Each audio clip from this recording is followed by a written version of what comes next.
She was sitting in the dirt on the side of a mountain road, with her wrists raw from rope burns, her dress torn at the hem, and her eyes fixed on the ground like she was already used to being left behind. When his horse slowed, she didn't look up. She just said, "Please keep riding, sir. I'm not worth the trouble I'll bring you." Nathan Cole had heard a lot of things in his life, but he had never heard a person apologize for existing. He got down from that horse. If this story already has your heart, hit subscribe and follow along until the very end. I promise you this one will stay with you, and drop your city in the comments below. I want to see just how far this story travels. The summer of 1876 was the kind that pressed down on a man's shoulders like a second coat he couldn't take off. Even up in the high country of Colorado Territory, where the pines cut the worst of the heat, and the air usually carried something cool off the peaks, that July had been relentless. The kind of summer that made the cattle restless and the creeks run lower than they should, and grown men squint at the sky like it had personally offended them. Nathan Cole had been on the trail for 4 days coming back from Glenwood Springs, where he'd sold 6 head of cattle to a buyer who paid fair and didn't waste time with small talk. That suited Nathan fine. He didn't have much use for small talk either. He had a ranch to get back to 40 acres of hard-won land on the eastern slope of the Elk Mountains, a barn that needed a new crossbeam before August, and a pair of mares that didn't like being left for too long without familiar company. He wasn't thinking about anything particular when he came around the bend on the narrow pass road. He was thinking about the crossbeam, maybe, or about whether the creek that fed his south pasture had dropped too low to be useful. He was thinking about the kind of ordinary things a man alone thinks about when the trail is quiet and the hours are long. And then he saw the wagon. It was pulled to the side of the road at an odd angle, one wheel sitting crooked on a rock like it had stopped in a hurry. The horse that should have been hitched to it was gone. The reins were just hanging loose over the front board, trailing in the dirt. A carpetbag sat in the wagon bed, with its latch open, a few folded papers scattered out across the wood, like they'd been gone through in a rush and not put back proper. He slowed his horse without deciding to. It was just what a man did when something wasn't right, and that was when he noticed her. She was sitting a few feet off the road in the dry grass, her back straight in the way of a woman who'd been taught to sit straight whether she felt like it or not. Her dress was a faded blue, the kind of blue that used to be brighter once. The hem was torn and dusty. Her dark hair had come half down from where it had been pinned, and one of her hands was pressed against her side in a way that wasn't casual. She wasn't crying. She wasn't calling out for help. She was just sitting there with her eyes fixed on the middle distance, like she'd made a decision to be very still and was holding to it hard. Nathan pulled up. His horse snorted and shifted, and at the sound of it, she finally looked up. Her eyes were the kind of dark brown that caught light even when the rest of a person's face was closed off. And her face was closed off, or trying to be. There was a cut along her left cheekbone that had dried brown at the edges. Her wrists, folded in her lap, had the red, raw look of skin that had been bound tight and recently. She looked at him for a moment. Then she looked away. "Please keep riding, sir," she said. Her voice was steady, quieter than he expected, but steady. "I'm not worth the trouble I'll bring you." Nathan didn't move. He looked at the wagon, at the scattered papers, at the way she was holding her side. "You hurt?" he asked. "I'll manage." "That ain't what I asked." She didn't answer that. She just kept her eyes on some point past his left shoulder, jaw set, like she was waiting for him to decide she wasn't his problem and move along. Most men would have. He got down from the horse. She stood up immediately, faster than a woman with a hand pressed to her ribs probably should have, and took one step back. "I told you," she said. And now there was something sharp in her voice, something that had more warning in it than fear. "You don't want to be involved in this." "Maybe not," he said. He kept his distance, hands loose at his sides, the way you'd hold yourself around a horse that had reason not to trust people. "But I can't ride past a woman sitting in the dirt on a mountain road and call myself decent, so I won't." She studied him.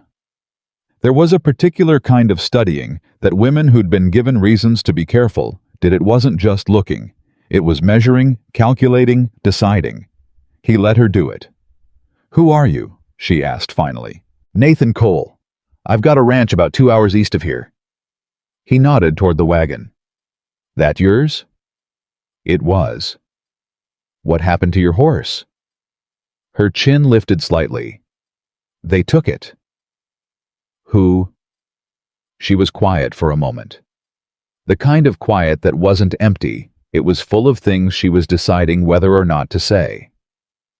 "The people who made sure nobody would believe me," she said at last. Nathan looked at her for a long moment. At the cut on her cheek. At her wrists. At the way she was standing, like she'd already braced for whatever came next, like she'd gotten used to bracing.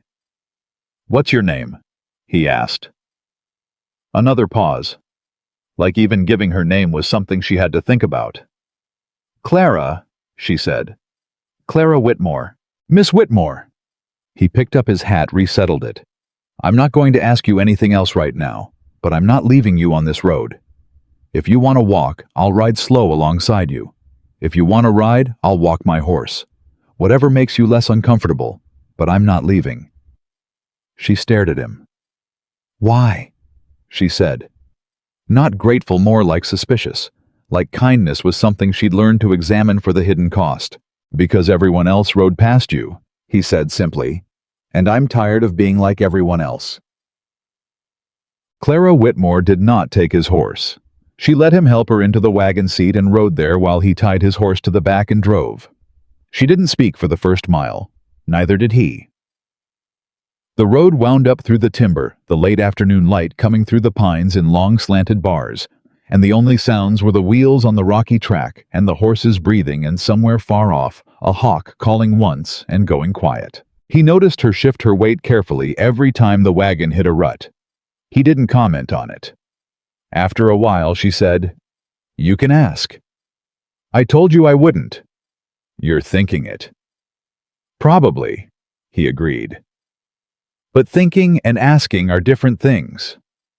She was quiet again. Then, 3 ribs, I think. Maybe 2. I've had worse." Nathan kept his eyes on the road. "How long ago?" "This morning." His hands tightened on the reins just slightly. He made himself loosen them. "Did they leave you here on purpose?" "Yes." She said it flat, without drama, like it was just a fact of the physical world. "They wanted to send a message. That there was nowhere safe for me to go. That anyone who helped me would regret it."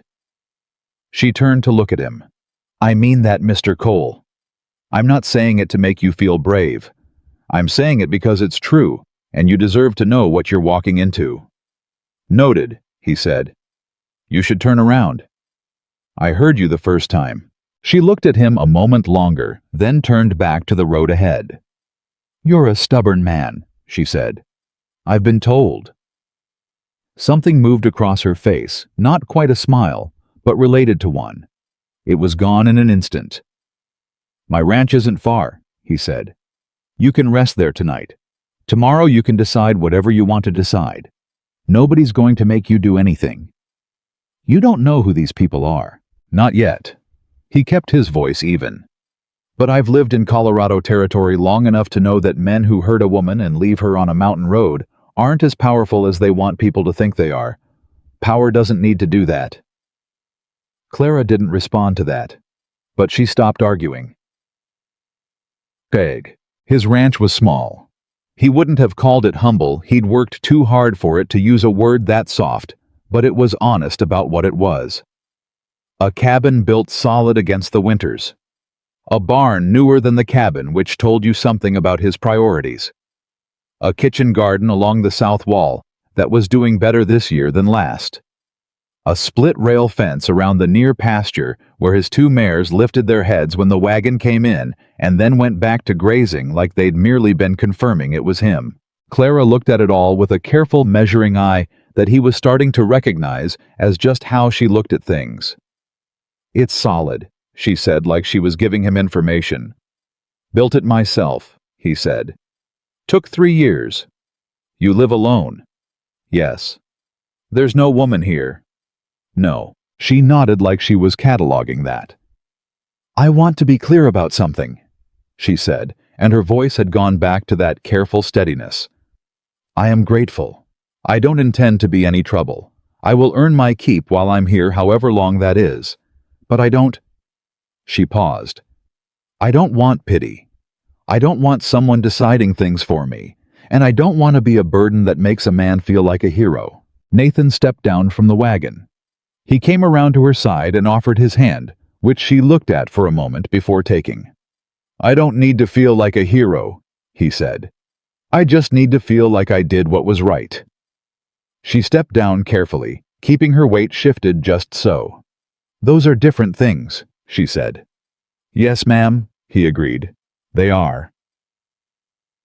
He gave her the cabin's back room, which had a cot and a window that faced east, and a wooden box that held a spare blanket. He brought water for washing, and didn't hover. He heated soup from what he had and set it on the table, and called her when it was ready, like she was a guest and not a problem. She came out washed, and with her hair repinned and her spine as straight as it had been on the road, and she sat down across from him and ate with the focused efficiency of someone who hadn't eaten since morning and wasn't going to let pride interfere with survival. He ate too. They didn't talk much. But it wasn't an uncomfortable silence. It was more the kind that settles between two people who are both used to quiet, and neither of them is trying to fill it with something it doesn't need. After she helped wash the tin bowls without being asked, he dried. They stood side by side at the basin in the same natural, unspoken rhythm of people who didn't need to announce their helpfulness. "You were a teacher," he said. He wasn't sure why he said it. Something about the way she'd looked at the shelf of books against the wall when she'd first come in. She looked at him sideways. "In Millhaven," she said. "For 3 years." "What happened?" She was quiet for a moment, her hands still in the water. "Have you heard of Harlan Greer?"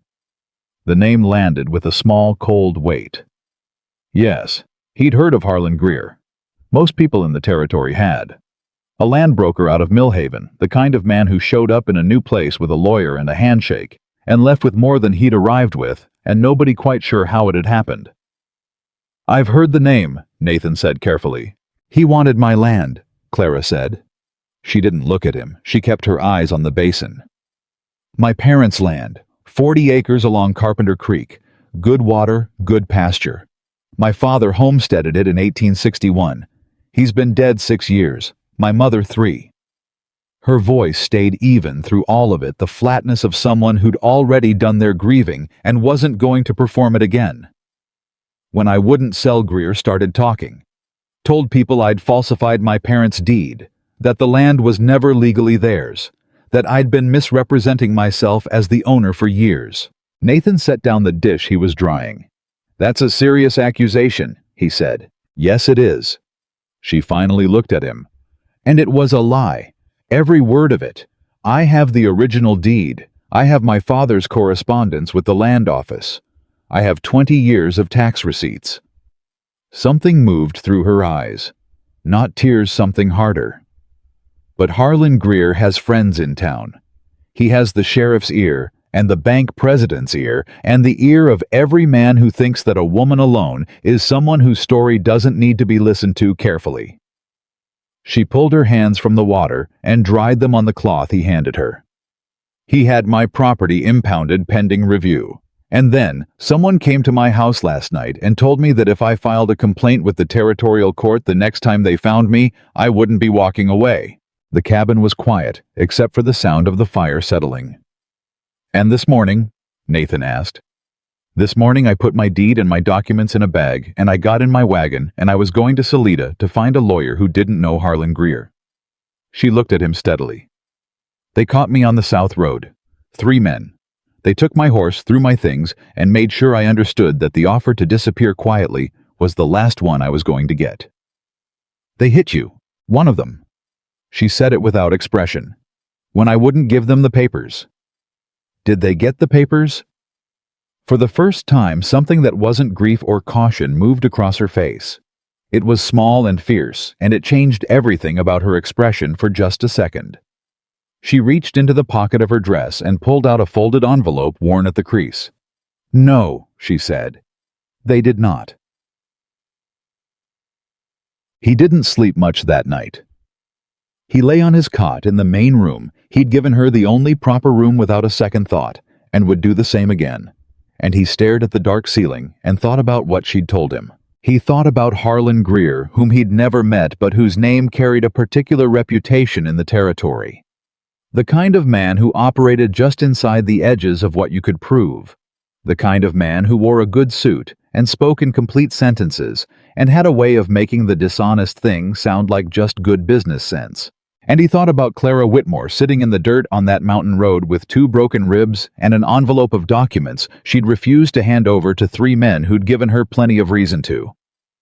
He thought about what it cost a person to be that stubborn for that long. He thought about how she'd looked at him across the table over soup, not with gratitude exactly, but with something more complicated.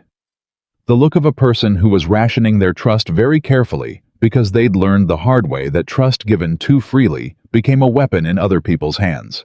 He'd known that look on himself once. After the war. After Eleanor. After the years when the world had taken things from him without asking, and he'd gotten real careful about what he let himself need. He understood that look. He didn't know what he was going to do about any of this.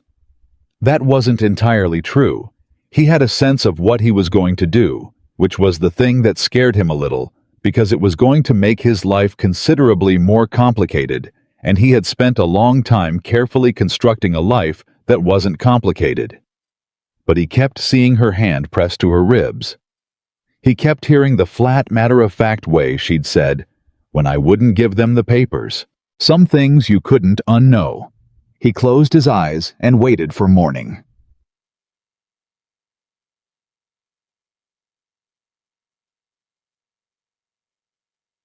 She was already up when he came out at dawn.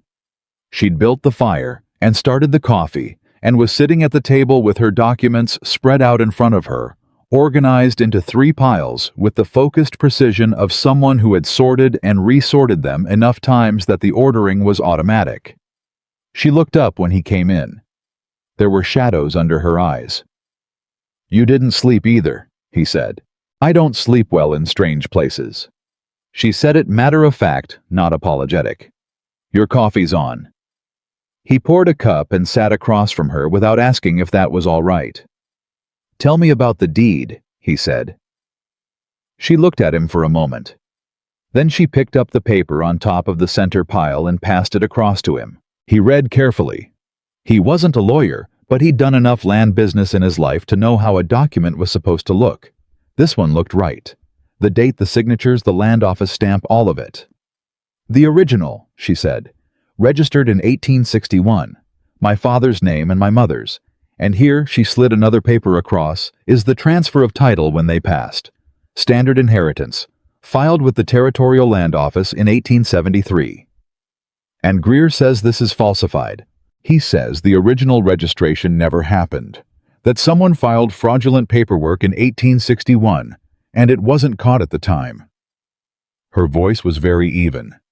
"It's a specific kind of lie, Mr. Cole, because it's the kind that's almost impossible to disprove.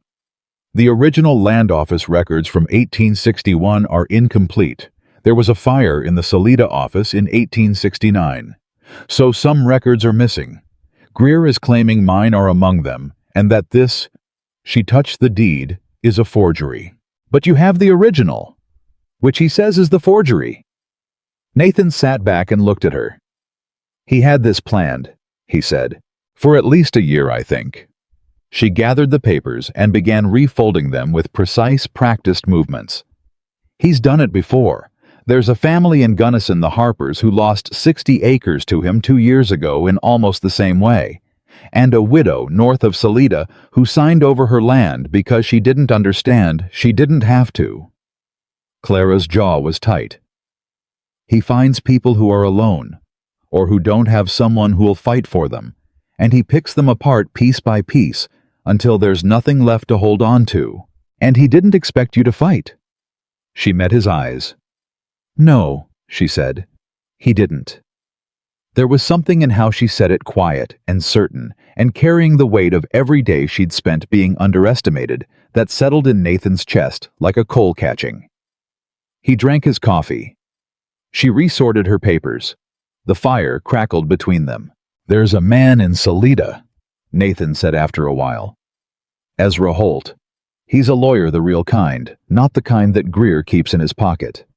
He worked for the territorial court for 15 years before he went into private practice." He paused. "He's also the kind of man who doesn't like it when people use the law as a hammer on folks who can't afford a hammer back." Clara was watching him. "I know of him," she said carefully. "I can get you to Salida," Nathan said. "Day and a half ride. I know the back trail's nothing that goes through Millhaven." He looked at her steadily. "Greer's men will be watching the main roads, but there's ways through the high country that don't show up on any map Harlan Greer is likely to own." She was quiet for a long moment. Her hands were still on the papers. "Why?" she asked. The same word she'd used on the road. But it had a different weight to it now, less suspicious, more careful. Like she was genuinely trying to understand something. "Because what he's doing is wrong," Nathan said. "And because I've got the time, and I know the trail, and I don't have any particular reason to let a man like Harlan Greer keep winning. It could put you at risk. He has people everywhere. My land's free and clear, and I've never given Greer anything to use against me." He set down the cup, "which means I'm about the worst possible target he could have chosen to tangle with." Clara looked at him across the table, that measuring look, the careful calibration. "You're serious," she said. "Yes, ma'am."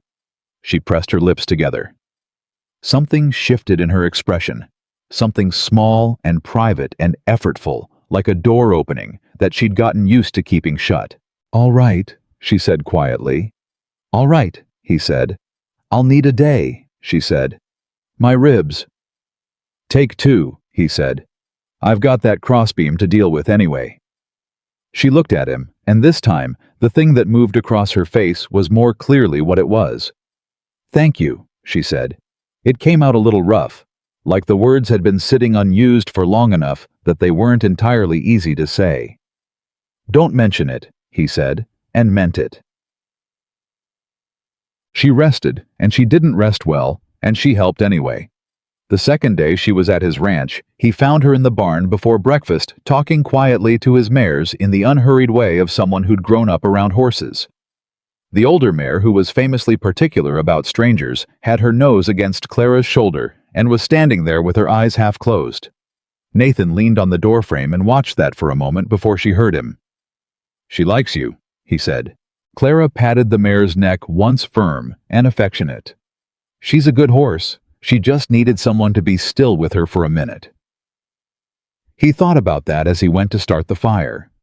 He thought about it again later when she insisted on helping him with the crossbeam, despite his pointed look at her ribs, and then sat on the fence rail and handed him tools and didn't say a word that wasn't useful. He thought some people make the world quieter just by being in it.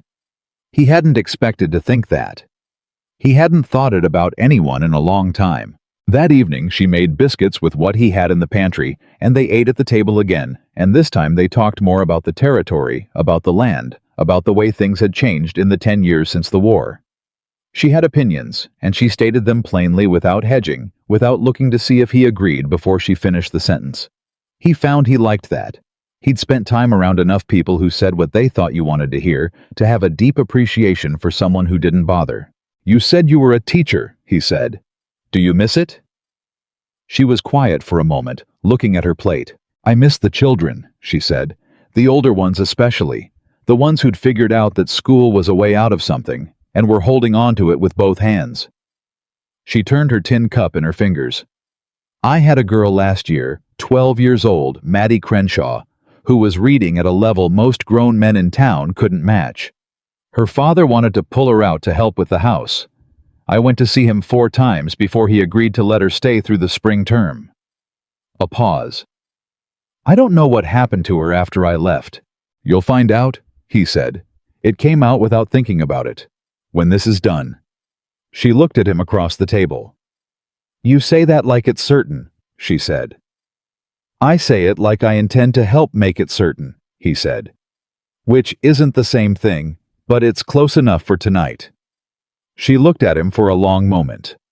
Something moved through her eyes that was complicated and tired, and something else, something he didn't try to name yet because it wasn't time for names. You're a strange man, Mr. Cole, she said at last.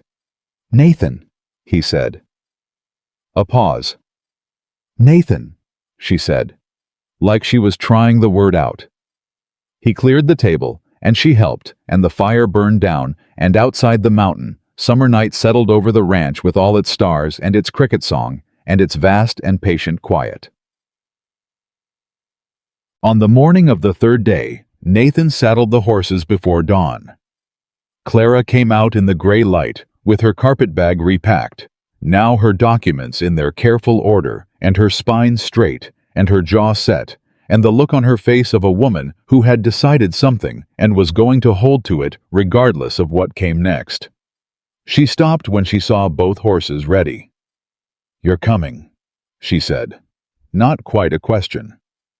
Yes, he said. She nodded. One short, precise nod. Then let's go, she said. They rode out as the first color came into the eastern sky. Behind them, the ranch sat quiet in the early summer light. The mares in the pasture watched them go. The mountains ahead of them were still carrying the last of the night's shadow on their upper slopes. Clara rode straight-backed and steady beside him, her eyes on the trail, her hand loose on the reins. She didn't look back. Nathan rode and didn't talk much, and watched the trail and watched her, and thought about a man named Harlan Greer, who had decided a woman alone had no one to fight for her. Harlan Greer. Nathan Cole thought had made his last mistake. The trail through the high country was nothing like the main road to Salida, and that was exactly the point.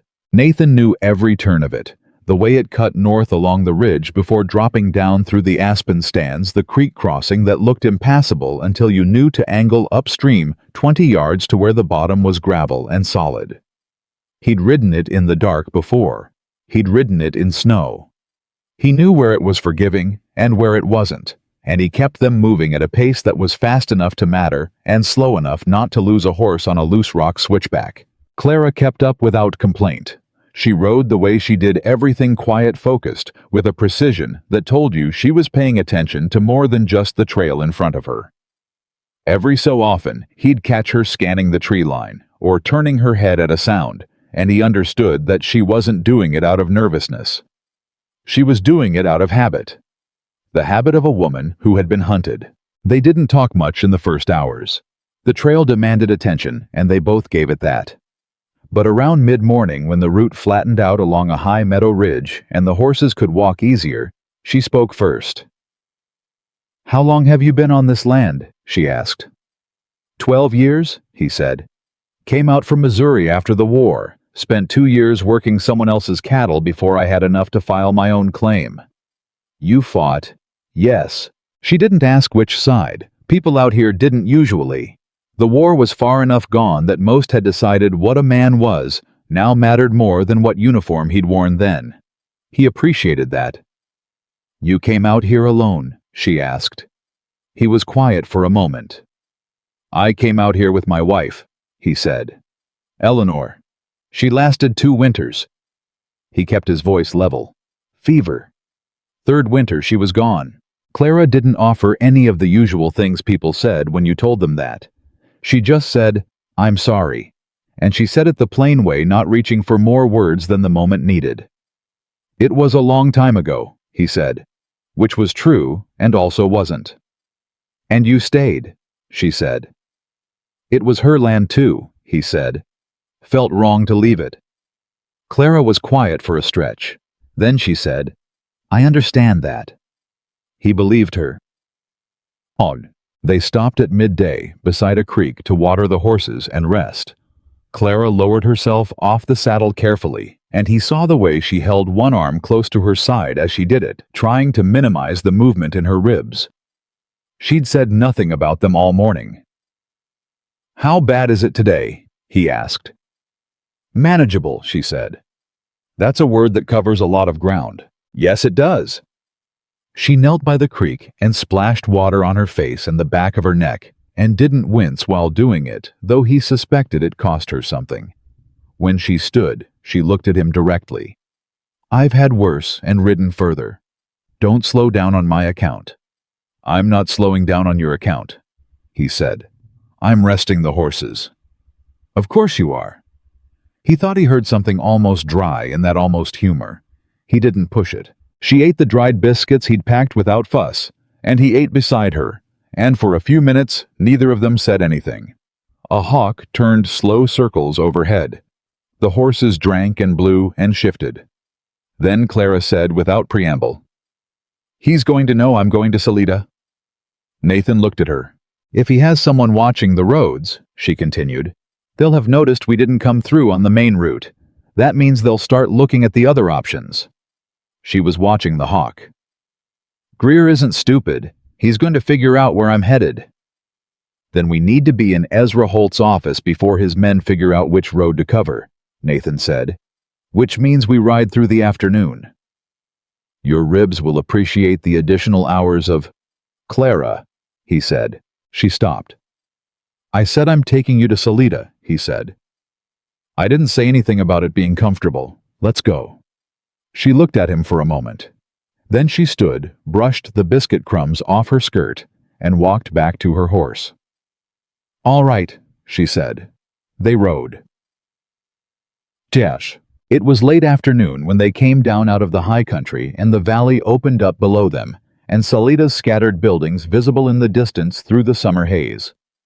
Nathan felt something settle in him at the sight of it, not quite relief, because it wasn't over. Just a shift.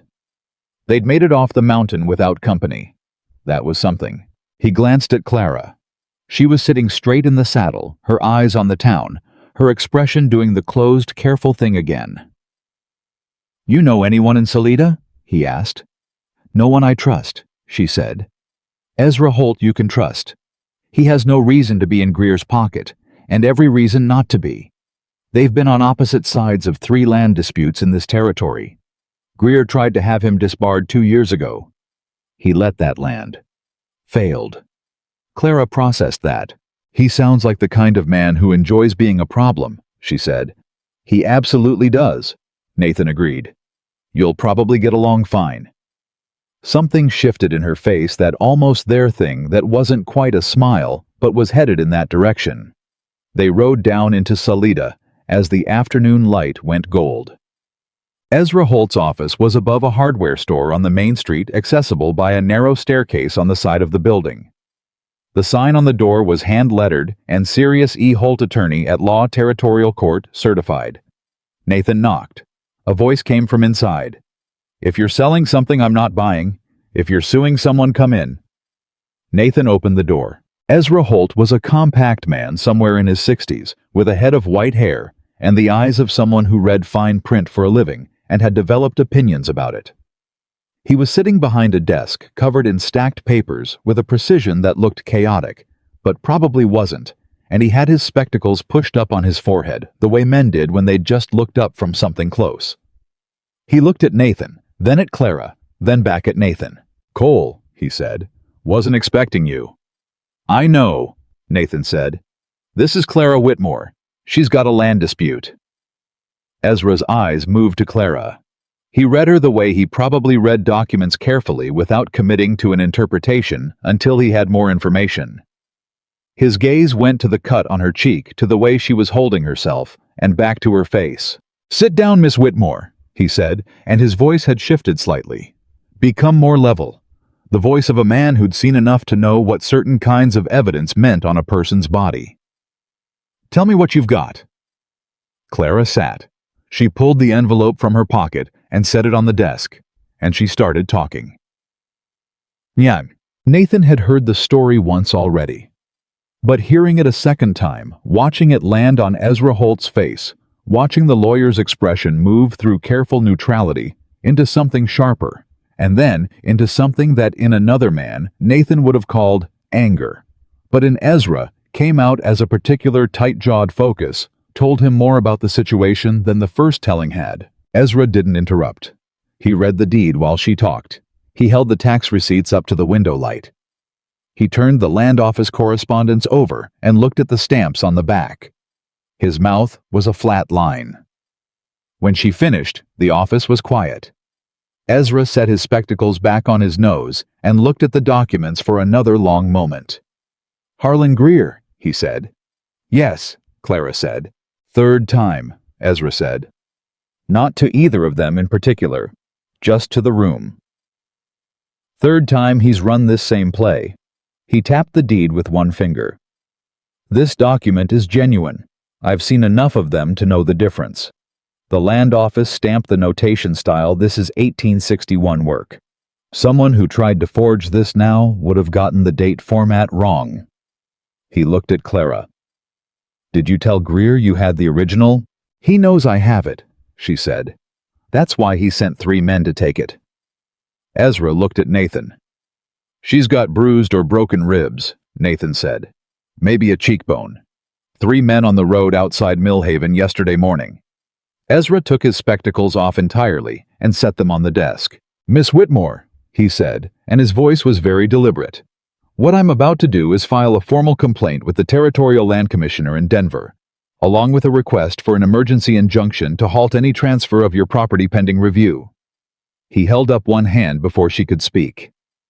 "I know what you're going to say.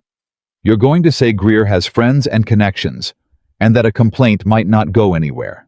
And you're right that he has connections." He picked up the deed and held it. "He does not have this. And whoever at that land commission is willing to look Greer in the eye and say a genuine 1861 document is fraudulent, that is a person who is stepping out very far onto a very thin branch." His eyes were sharp. "I have been waiting 2 years for Harlan Greer to overreach. I believe this is it." Clara was looking at him with an expression that was complicated hope being held very carefully back by experience that had taught her what happened when you let hope run ahead of evidence. "How long?" she asked. "The injunction, 2-3 days if I send the wire tonight. A full hearing," he considered, 6 weeks, maybe 8. "And in the meantime," Ezra said, "you do not go back to Millhaven alone. You do not make yourself easy to find." He looked at Nathan. "Is she staying with you?" Nathan hadn't thought that far ahead, or maybe he had and hadn't said it out loud yet. He looked at Clara. Her face was unreadable, that careful giving nothing away look, but she didn't object. "If she wants to," Nathan said. Ezra nodded. "Good. Stay off the main roads. And Miss Whitmore." He waited until she met his eyes. "This is going to get worse before it gets better. Men like Greer don't fold quiet when they're cornered. I want you to know that going in." "I know that," she said. The steadiness in her voice was the kind that had been built and not born. "All right then." Ezra stood, which was the signal that the meeting was over and the work was starting. "I'll need you both back here the day after tomorrow. I'll have the injunction filed by then, and I'll want your signatures on the formal complaint." He shook Clara's hand, then Nathan's. "Cole, you've always had better instincts than most people give you credit for." "Don't tell too many people," Nathan said. They were back on the street when Clara stopped. Just stopped walking right there on the boardwalk, like something had run out in her suddenly. Nathan stopped beside her. She had her hand pressed flat to the center of her chest. Not her ribs, her chest, like she was checking to see if her heart was still there. "Clara," he said quietly. "I'm fine," she said. Her voice was tight. She exhaled once slow. "For a year I told myself if I could just get someone to look at those documents properly, someone who knew what they were looking at, if I could just get that far." She stopped. "You got there," he said. "I know." She pulled her hand down, put her spine back where it had been all day, straight and certain. But her eyes were bright in a way they hadn't been before, and she wasn't entirely winning the fight to keep them that way. "I know. I'm fine." "You don't have to be fine right this second," he said. She looked at him sharply, like she was going to argue, and then something in her shifted. The argument didn't come. "It's been a very long year," she said instead. "I know," he said. They stood there on the Salida boardwalk in the early evening, the last of the summer sun going warm and flat across the street. And for just that one moment, she wasn't running from anything, and he wasn't bracing for anything, and neither of them said a word. Then she straightened fully and said, "We should find somewhere to stay the night." And he said, "There's a boarding house on the north end. Mrs. Alderman runs it. She's discreet." And they walked. Ugh. Mrs. Alderman was a broad, practical woman who asked no questions. Nathan didn't volunteer and charged a fair rate, and had 2 rooms at the end of the upper hall that she rented without commentary to people who looked like they needed rest more than conversation. Nathan paid for both. Clara let him, which told him more about how tired she was than anything else she'd said all day. He knocked on her door that evening to make sure she'd eaten. Mrs. Alderman sent meals up on a tray if you asked, and he'd asked, and she opened it, looking like someone who had finally, for the first time in perhaps longer than yesterday, allowed herself to sit down in a way that wasn't tactical. "Eat," he said, and handed her the tray. "I was going to," she said. "Good." He turned to go. "Nathan." He turned back. She was standing in the doorway with the tray in her hands and the lamplight behind her, and she looked at him with an expression that was wearing down all its careful edges. "Thank you," she said.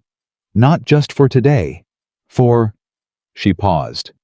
"For not making me feel like a problem that needed solving." He thought about what to say to that. He thought about several things and discarded most of them. "You're not a problem," he said. "You're a person in a hard situation with good documents and a decent lawyer. Get some rest." He went to his room. He sat on the edge of the bed and looked at the floor and thought about how it had been a long time since someone had said thank you to him and meant it that way. Not for a practical thing, not for fixing something, but for just how he'd been. He didn't know what to do with that yet. He got some rest.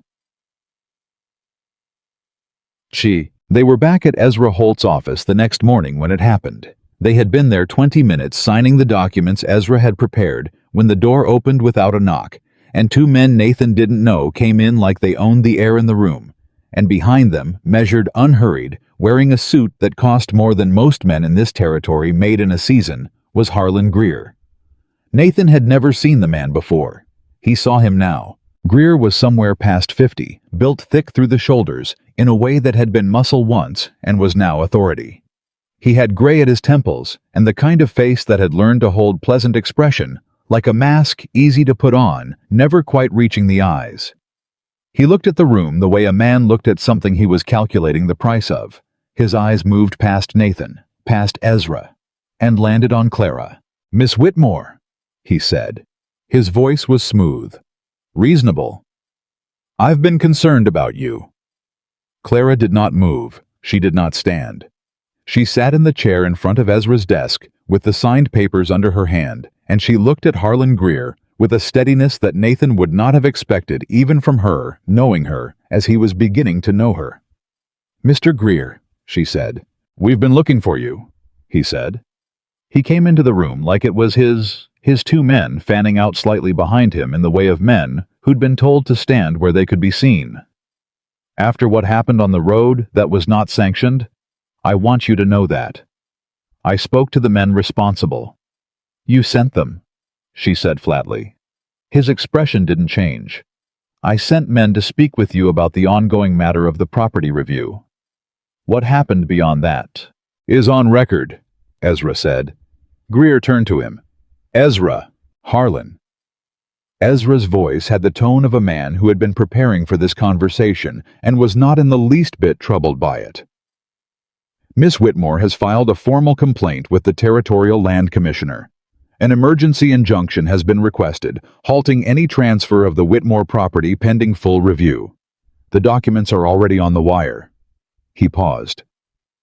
"You're welcome to sit down if you'd like to discuss it further, but I should tell you up front that the deed she has is genuine, and I'll be prepared to say so in front of the commission or anyone else who cares to ask." Greer was quiet for a moment.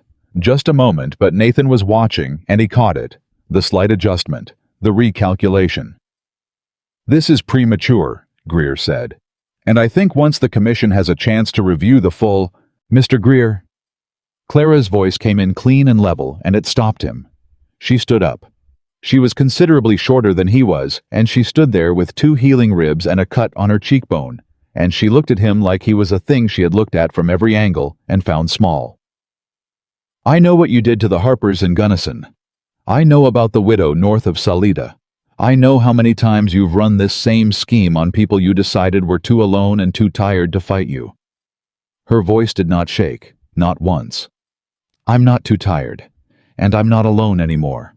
The room was very still.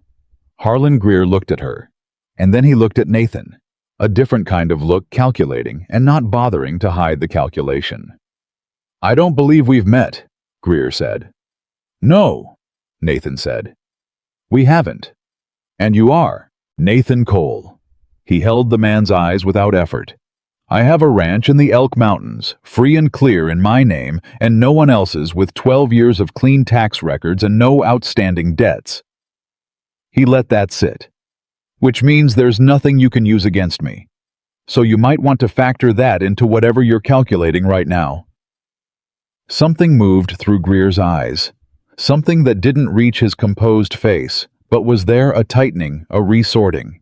This isn't finished, he said, to the room in general, to no one in particular, the statement of a man who was retreating and needed it not to look like retreating. No, Ezra agreed pleasantly. It isn't. But the next stage happens at the commission level, which is rather outside your usual operating territory, Harlan. I suggest you spend the time between now and the hearing deciding which version of events you'd like to try explaining to a federal commissioner.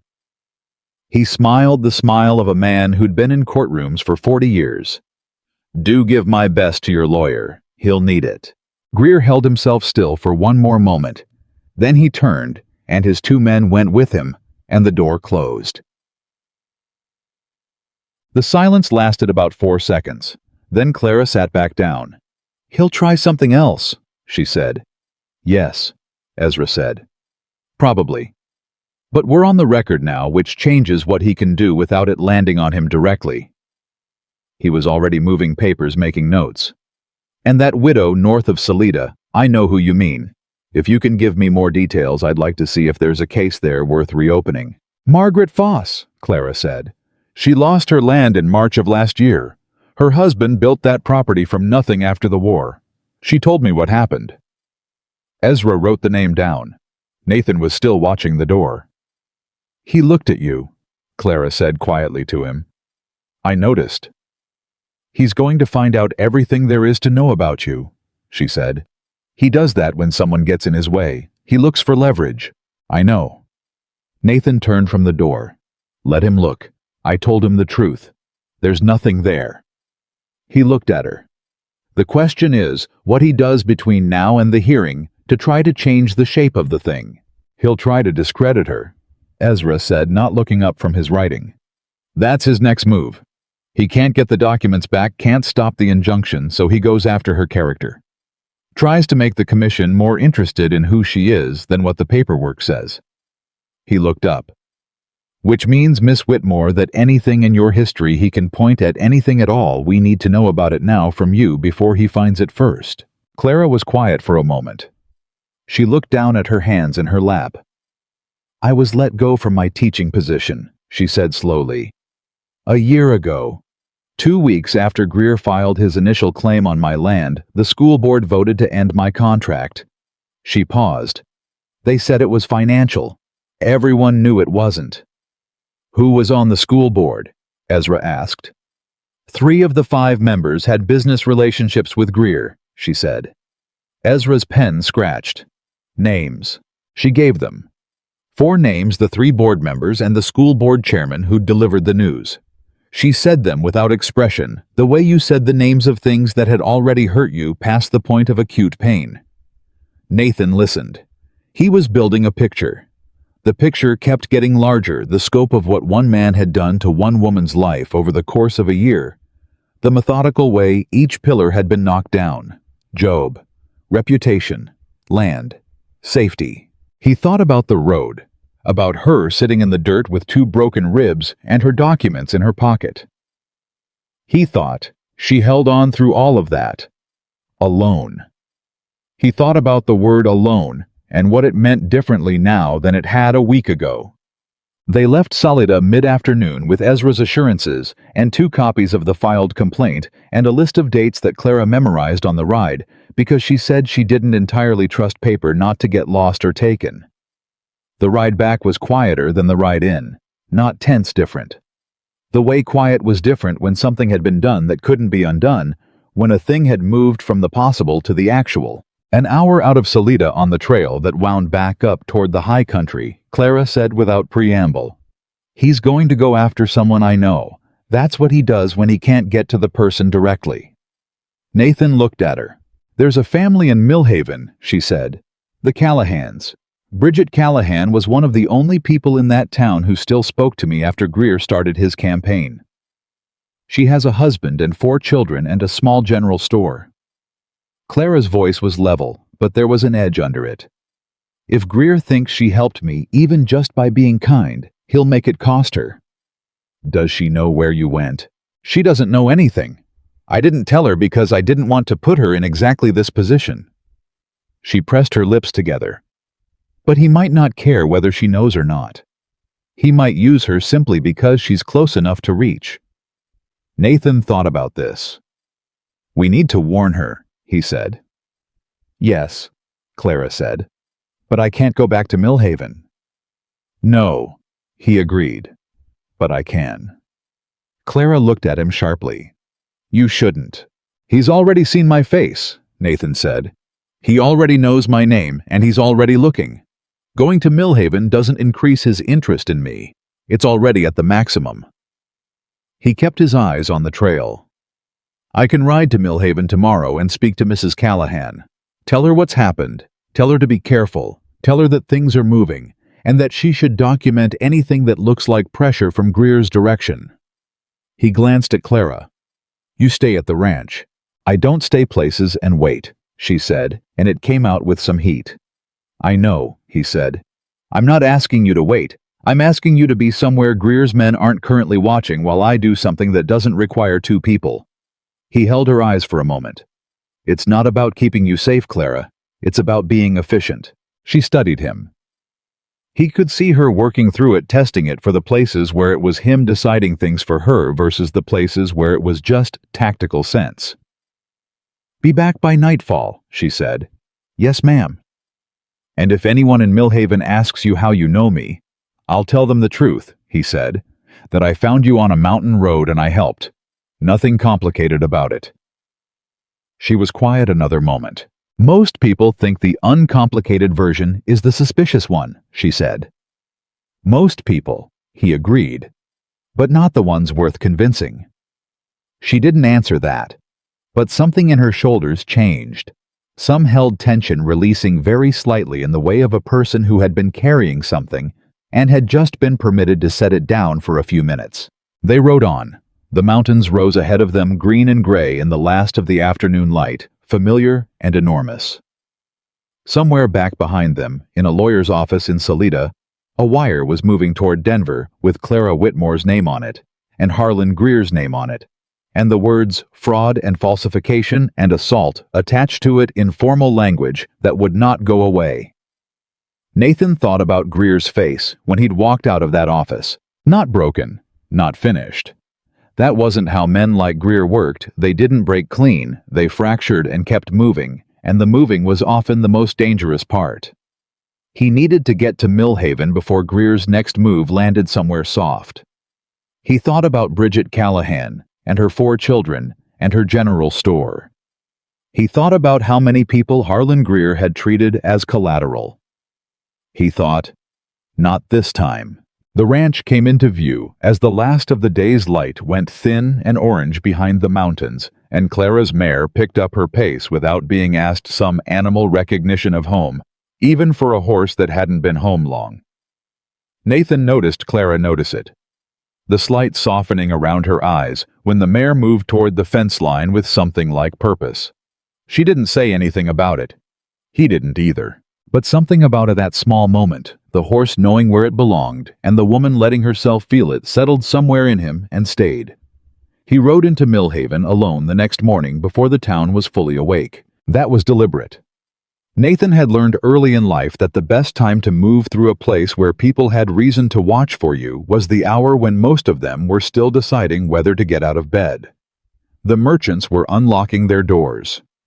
The saloon was quiet. The sheriff's office had a lamp burning, but the door was closed. He kept his horse at an easy walk and his hat pulled low, and he did not look around him the way a man with something to hide looked around. He looked forward the way a man on an errand looked forward, like he knew where he was going, and it wasn't particularly interesting. Callahan's general store was on the north end of the main street, set slightly back from the road with a hand-painted sign above the door that had weathered 3 or 4 seasons and was starting to show it. The door was propped open. Inside, a woman was stacking tins on a shelf with the focused efficiency of someone who did it every morning and had long since stopped thinking about it. She was somewhere in her 40s. Bridget Callahan, broad-shouldered, dark-haired, going gray at the temples, with the look of a woman who had worked hard for a long time and had made a kind of peace with that. She turned when she heard his boots on the wooden floor, and her expression went from the mild professional welcome of a shopkeeper to something sharper when she registered that she didn't know him. "Morning," she said carefully. "Morning, ma'am," Nathan said. He took his hat off. "My name's Nathan Cole. I have a ranch up in the Elk Mountains." He kept his voice low, his eyes on her face. "I'm a friend of Clara Whitmore's." The effect was immediate and total. Bridget Callahan put the tin she was holding down on the shelf with a deliberateness that was its own kind of answer, and she looked at him with eyes that had gone from cautious to fierce in the space of a breath. "Is she all right?" she said. "No preamble. Straight to the thing." "She is," he said. "She's safe. That's why I'm here to tell you that, and to tell you some other things you need to know." Bridget looked past him at the open door. Then she crossed the store and pushed it mostly shut, leaving just enough of a gap that the closing wouldn't look strange from outside. "Talk," she said. "Teh." He told her the essential facts without decoration. Clara found on the mountain road. The ribs, the documents, Ezra Holt, the filed complaint, and the injunction. Greer walking into the lawyer's office, and what he'd said, and how he'd said it. Bridget listened without interrupting. She had her arms crossed and her jaw set, and by the time he got to the part about Greer in Ezra's office, her expression had settled into something that was cold and unsurprised in equal measure. "I knew he'd sent those men," she said when he finished. "2 of them came in here for supplies 3 days ago, and they weren't from anywhere near here, and they had the look of men who were working." Her voice was flat. "I didn't know what he had planned. I should have found a way to warn her." "There wasn't time," Nathan said. "And she didn't blame you. She's worried about you." Bridget's expression changed, just slightly. The hardness stayed, but something cracked through it. "She would be," she said quietly. "That's Clara, running from 3 men who just broke her ribs, and she's worried about someone else." She looked at Nathan. "What does she need?" "Right now, she needs you to be careful," he said. "Greer is going to look for pressure points, people close to her. You were one of the only people in this town who still treated her like a person after he started his campaign.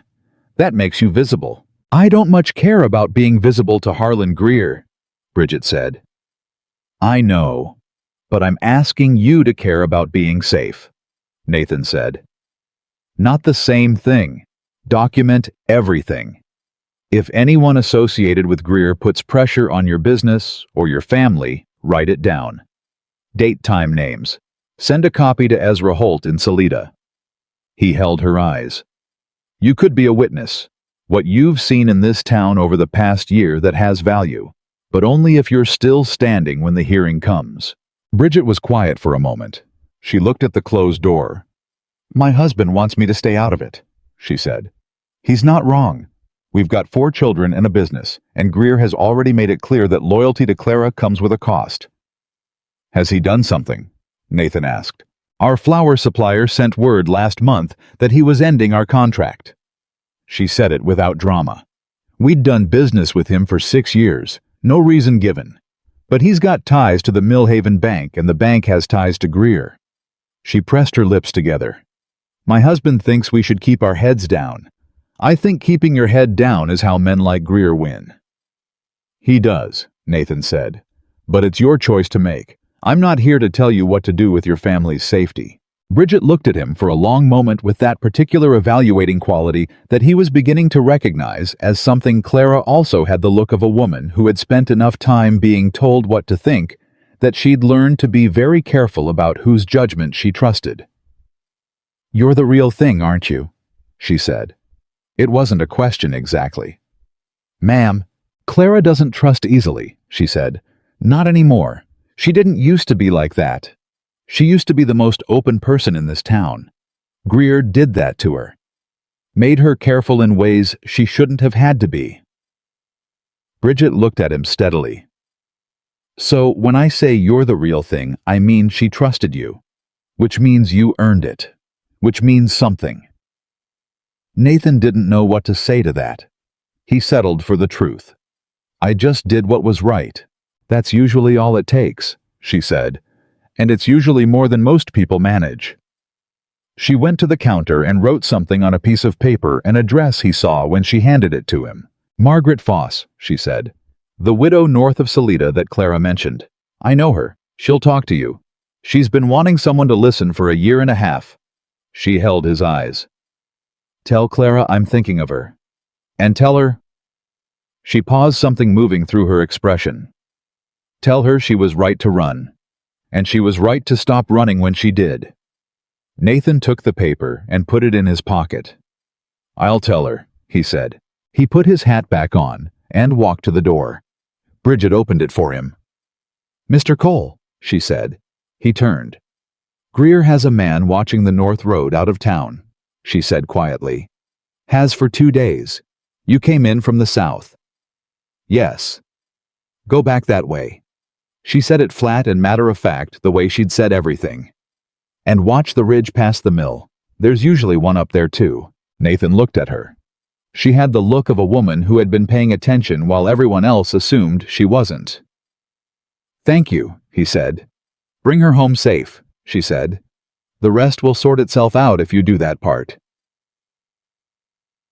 He went back the way he'd come south out of Millhaven, and he watched the ridge past the mill, and there was indeed a man up there.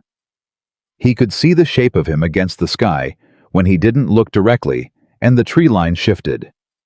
He kept his pace easy and unhurried and did not look up at the ridge, and was around the bend and into the timber before anything could happen with it.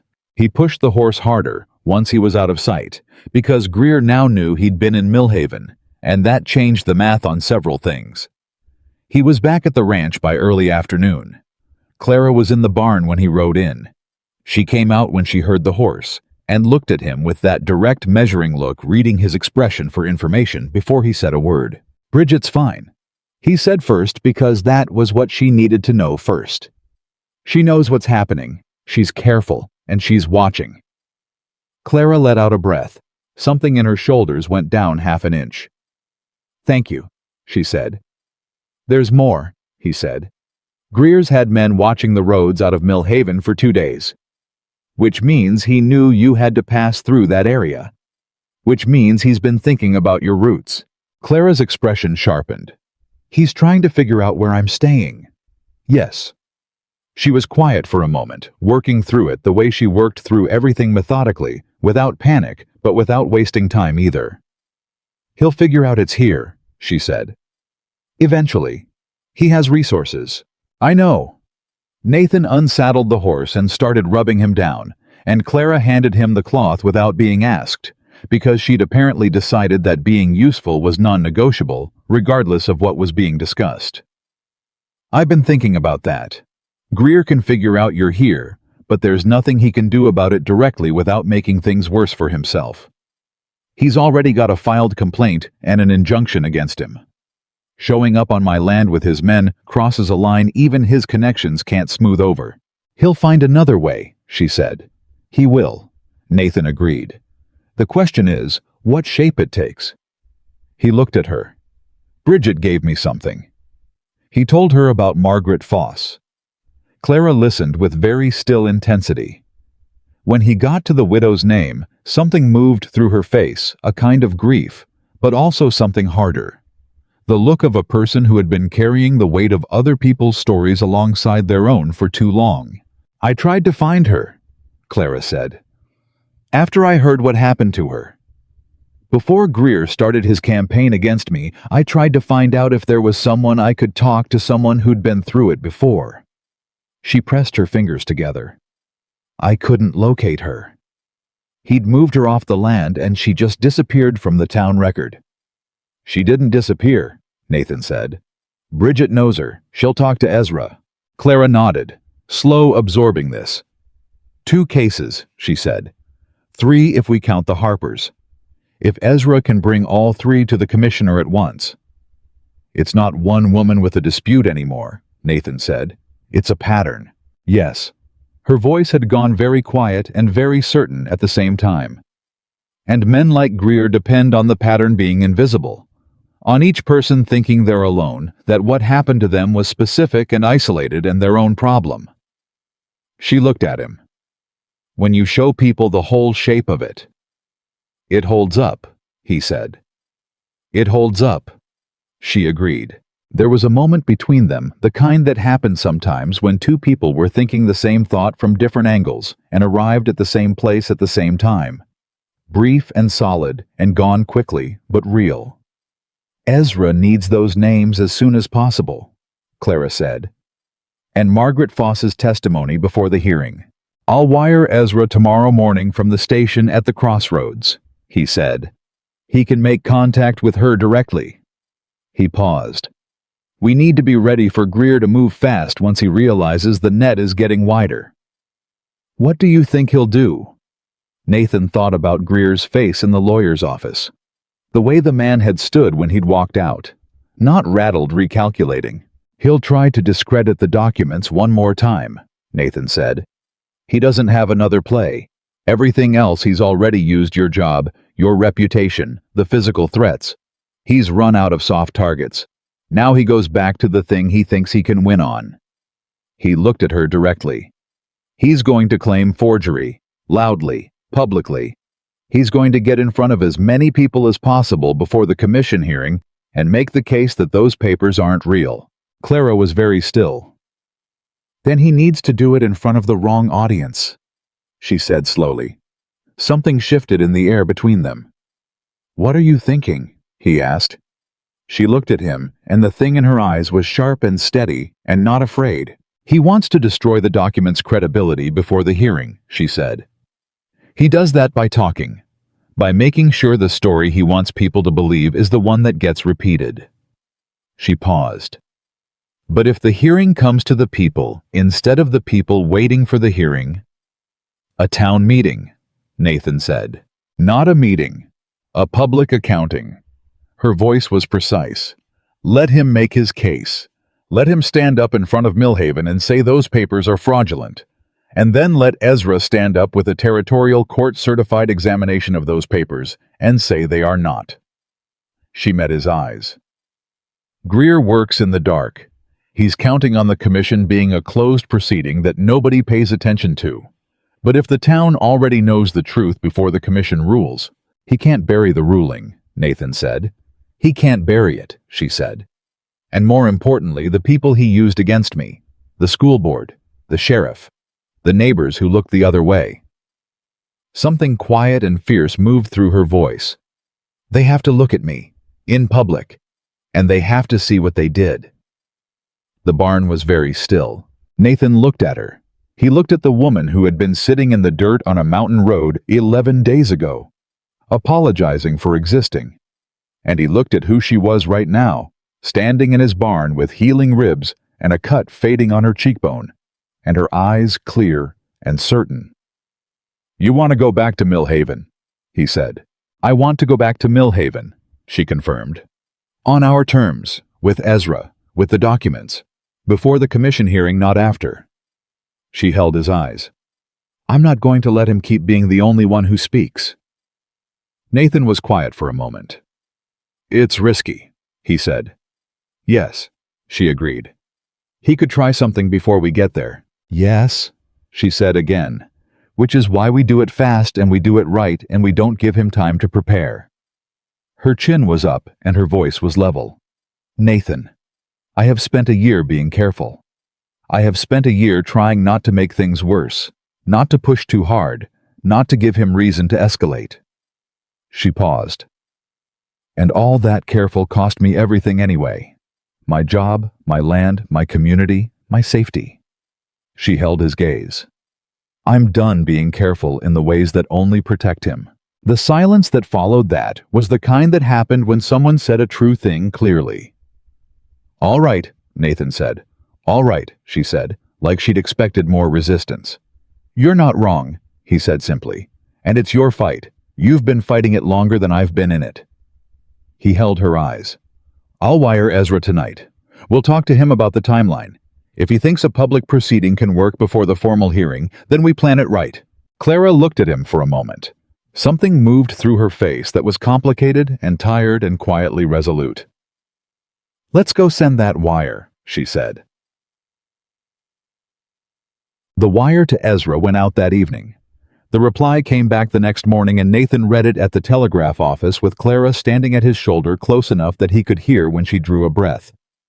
Ezra's reply was 4 sentences.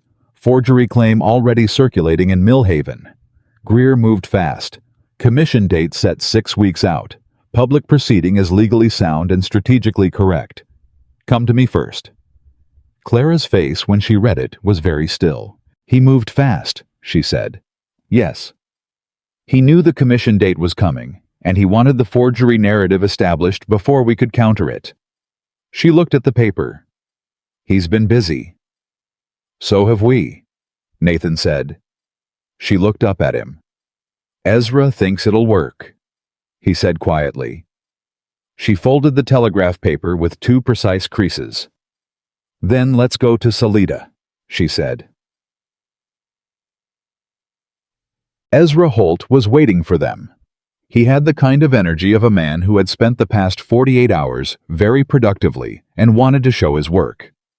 The desk was even more covered than it had been before, but now the organization of it was visible. 3 distinct groups of papers, a hand-drawn timeline on a large sheet pinned to the wall, and a separate folder that he placed in the center of the desk when they sat down. "Harlan Greer filed an affidavit yesterday," Ezra said without preamble. "With the county clerk, not the territorial commission that's important. He filed it locally because he wants it visible locally.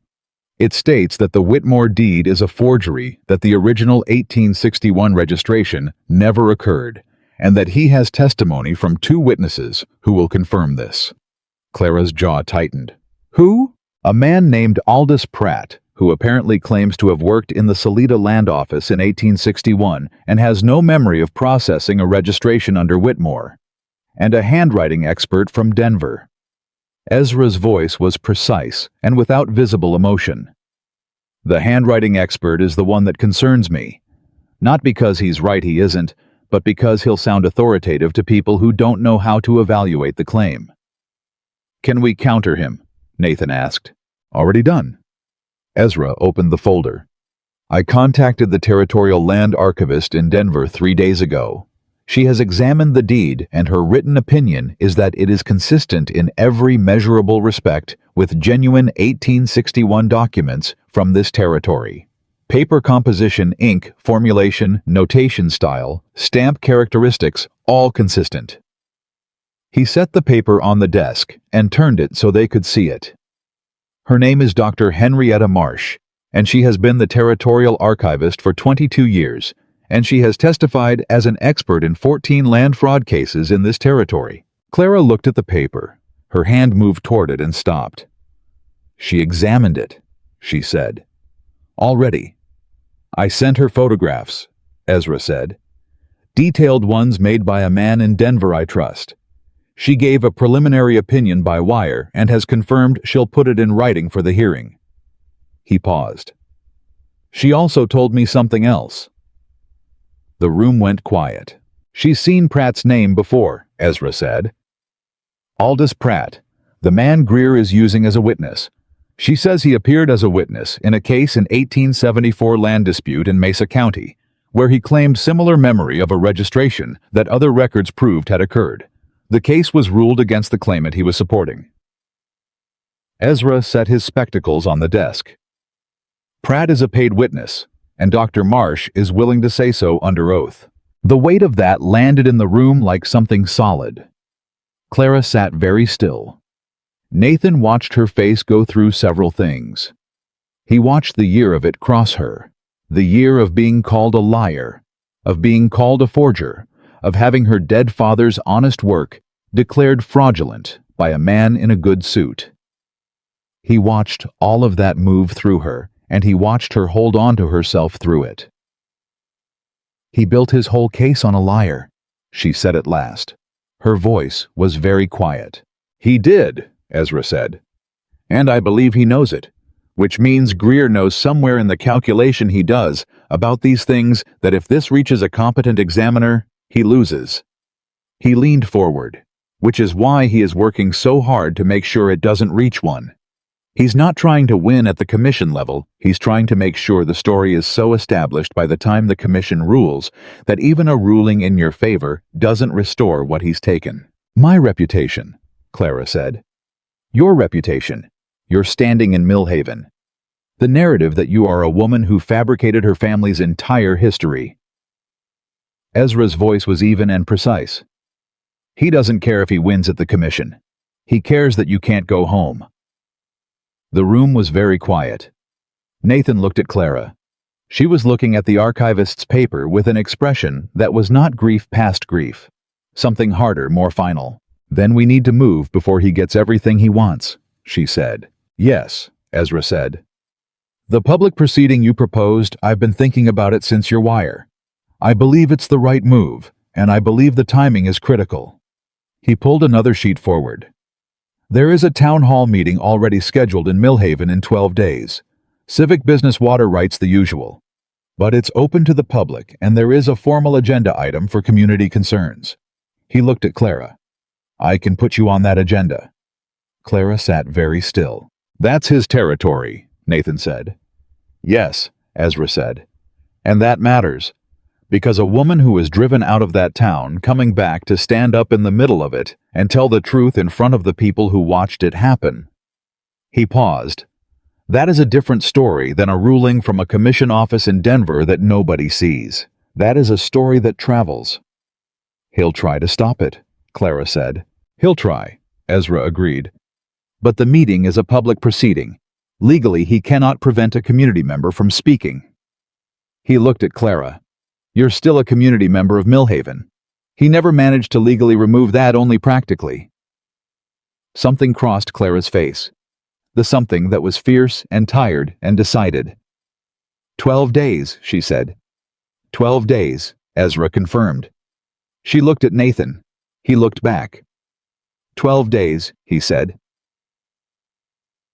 They rode back in the afternoon, and the mountains were very large around them, and very quiet, and Clara did not speak for the first hour.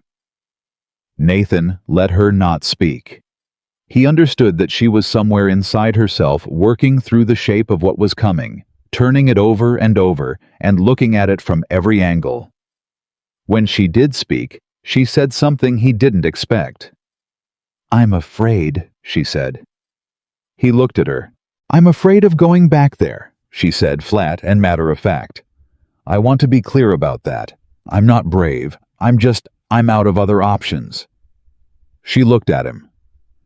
And I think you should know that because you've been riding alongside someone you might have thought was fearless, and I'm not.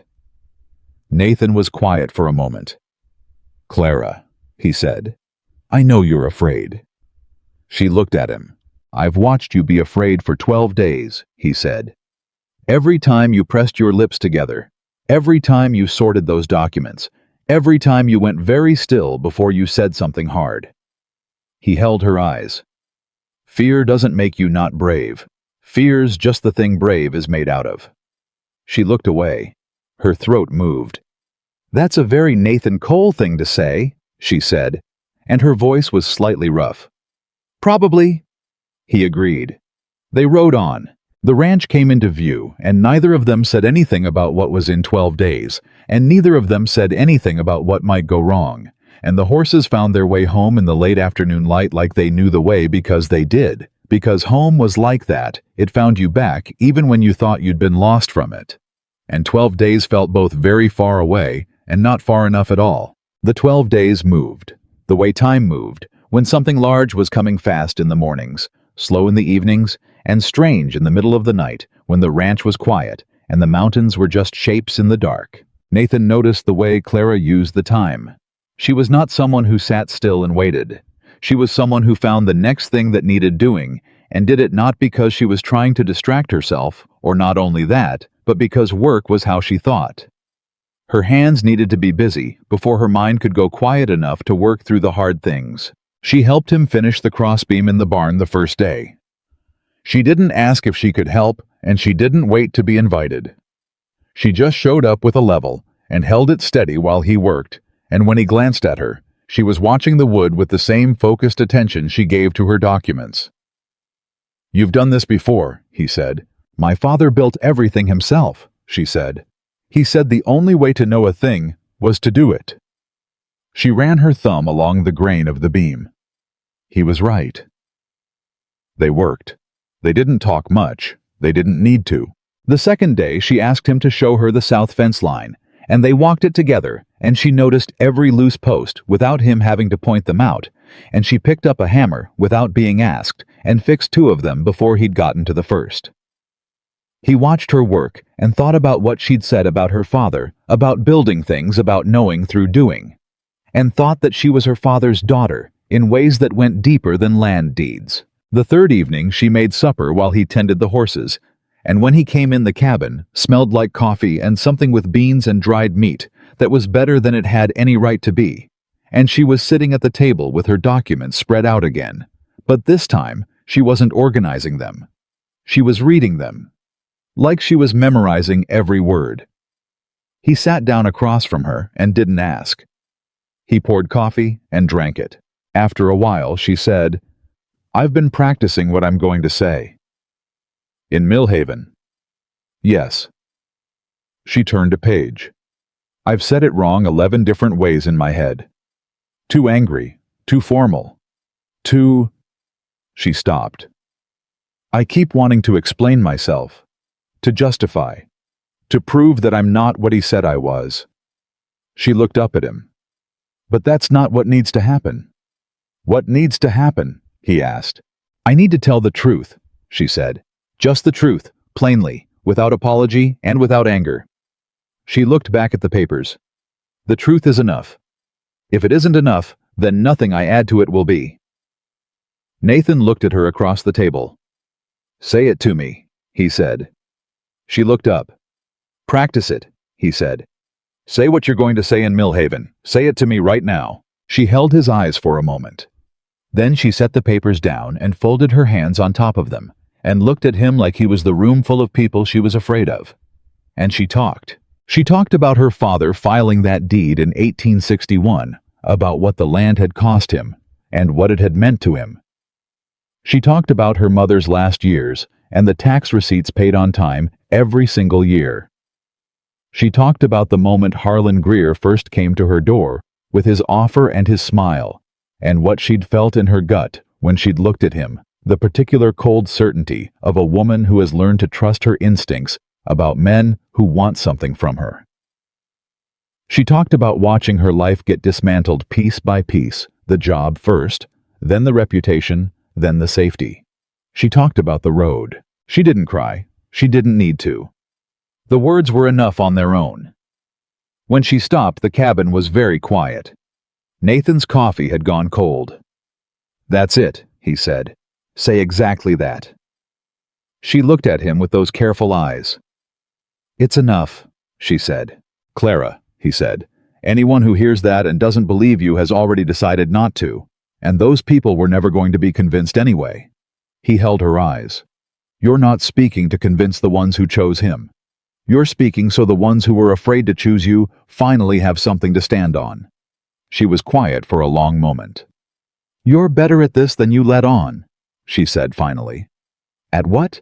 "At knowing what a person needs to hear," she said, "and at the exact right time." He didn't answer that.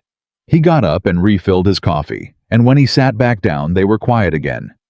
But it was the kind of quiet that had something in it now, some new thing that they were both aware of, and neither of them was going to name yet, because it wasn't time, and they both knew it. On the 5th day, a rider came. Nathan saw him from the barn, a man on a road-dusty horse, moving with the unhurried direction of someone who had a destination and knew it. He came through the gate, and Nathan stepped out to meet him before the man got close to the cabin. "I'm looking for Nathan Cole," the rider said. "You found him," Nathan said. The man reached into his coat and produced an envelope. "Compliments of Mr. Harlan Greer," he said. His voice was neutral, not threatening, just a man doing a job. Nathan took the envelope. He didn't open it. "That's all?" he said. "That's all," the man said, and turned his horse and rode back out. Nathan looked at the envelope for a moment. Then he walked to the cabin. Clara was at the table. She saw his face and the envelope, and went very still. "From Greer," she said. "Yes." He opened it. He read it once, then again, then he set it on the table and slid it across to her. It was a single page. Formal language, but the meaning was plain. Harlan Greer had become aware of Miss Clara Whitmore's presence on the Cole property. He wished to inform Mr. Cole that Miss Whitmore was the subject of an active fraud investigation. Any individual found to be materially aiding a subject of investigation could be considered complicit in said fraud. Mr. Greer, out of professional courtesy, was providing this notice in advance of taking the matter to the county sheriff. Clara read it twice. Her face was completely still. "He's threatening you," she said. "He's trying to," Nathan said. "Nathan," she started. "Don't," he said. His voice was quiet and even. "Don't say what you're thinking of saying." She looked at him. "You're thinking you should leave," he said. "Before he makes good on this. You're thinking your being here puts me at risk, and you don't want to cost me what I've built." He held her eyes. "And I'm telling you that I read this letter, and I saw a man who is running out of real options and using paper ones instead." He sat down. "This is not a legal document. It's not a formal accusation. It's not filed anywhere. It's a piece of paper with his name on it designed to make me afraid." He looked at her steadily. It didn't work. Clara's jaw was tight. "He could go to the sheriff," she said. "Mitchell has always sided with him." "Let him go to the sheriff," Nathan said. "Ezra Holt has an injunction filed with the Territorial Commission. Whatever Mitchell tries to do locally, Ezra has the federal layer above it." He paused. "Greer knows that. This letter isn't about the law, it's about whether I'll fold." She looked at him for a long moment. "Most men would," she said quietly. "Most men would look at that letter and decide I wasn't worth what it would cost." "I know," he said. The word most sat between them and said everything it needed to say. Clara looked down at the letter. Then she folded it with the same precise 2 creases she used on everything and set it beside her documents. "We should send this to Ezra," she said. "Already planning to," he said. "Today. First thing tomorrow." She nodded. She picked up the letter and put it in the envelope, and put the envelope in her document folder, and closed the folder with the kind of deliberate finality of a person putting a thing in its right place. And then she got up and started making supper, because it was evening, and that was what needed doing. On the 7th day, Bridget Callahan sent a letter. It arrived through a neighbor's rider, not the post, which told Nathan something about how carefully Bridget was moving. The letter was brief and written in the compressed shorthand of a woman who knew someone might read it before it arrived. Nathan read it aloud to Clara, standing at the kitchen table. Bridget had written that Greer had been in town every day for the past week. He was meeting with the school board chair. He'd been seen twice at the sheriff's office. He'd also had a long conversation with Reverend Aldous at the church, which Bridget said was the one that worried her most, because Aldous had a congregation, and a congregation was an audience. And then the last line of the letter, "Margaret Foss came to see me. She'll come to Salida. She's ready." Clara read that last line again. Her hand was flat on the table. "She came forward," she said. Her voice was very quiet. "She did," Nathan said. Clara pressed her lips together. She was doing the thing she did when something hit her harder than she'd prepared for, and she was catching up to it. "She's been alone with this for a year and a half," Clara said. "A widow. No family here, no resources, and she came forward anyway." "Because you're going," Nathan said simply. "Because you didn't disappear quietly the way he expected you to. It gave her something to stand on." Clara looked at him. "What you said earlier," she said, "about speaking to the ones who needed something to stand on." A pause. "I'm starting to think that's already happening.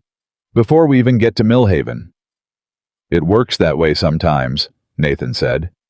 "You don't have to be in the room for the thing you do to matter." She looked at him for a long moment with an expression that was doing something complicated at the edges.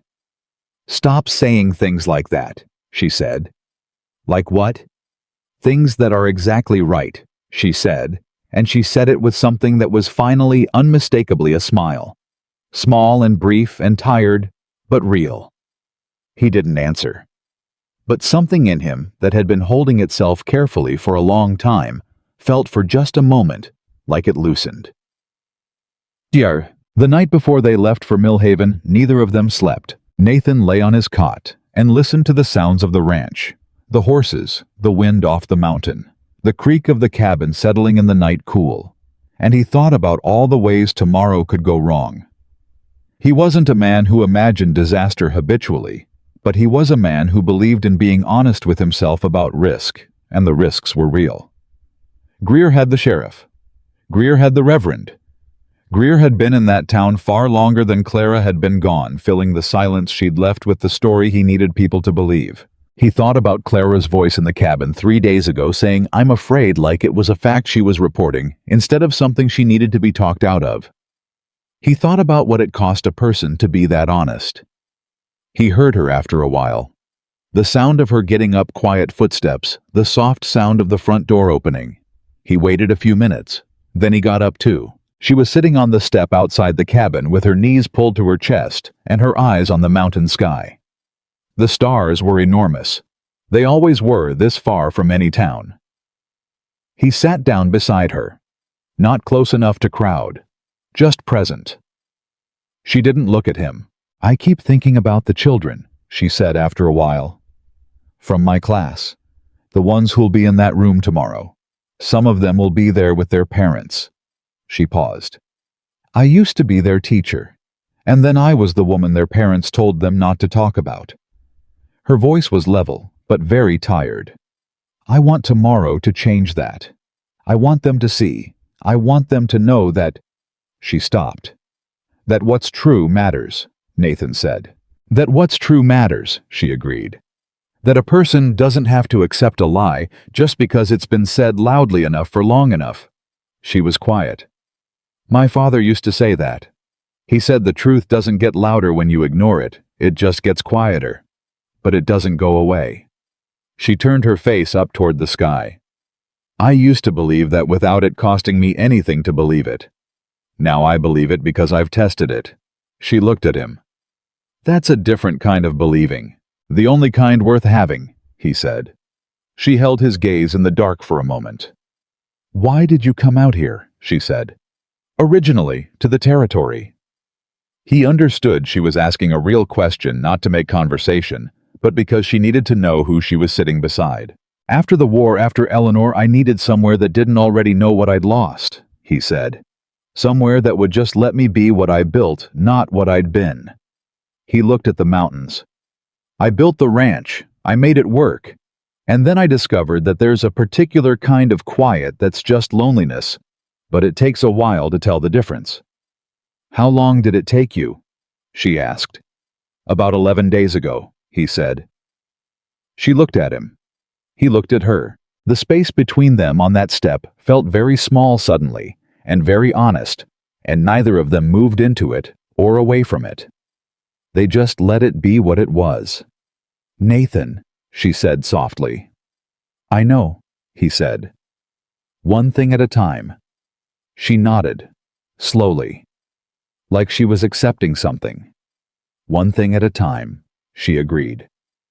They sat there for another while under those enormous stars, two people with their shoulders almost touching, and neither of them needed to say anything else. What I do? They rode into Millhaven on the morning of the town hall meeting with Ezra Holt beside them, and the documents in Clara's saddlebag, and the letter from Dr. Henrietta Marsh in Ezra's coat pocket, and a written testimony from Margaret Foss' widow delivered to Ezra's office 2 days prior and notarized. Bridget Callahan was standing outside her store when they came down the main street, and she met Clara's eyes and held them, and she gave one small, firm nod that meant everything it needed to mean without words.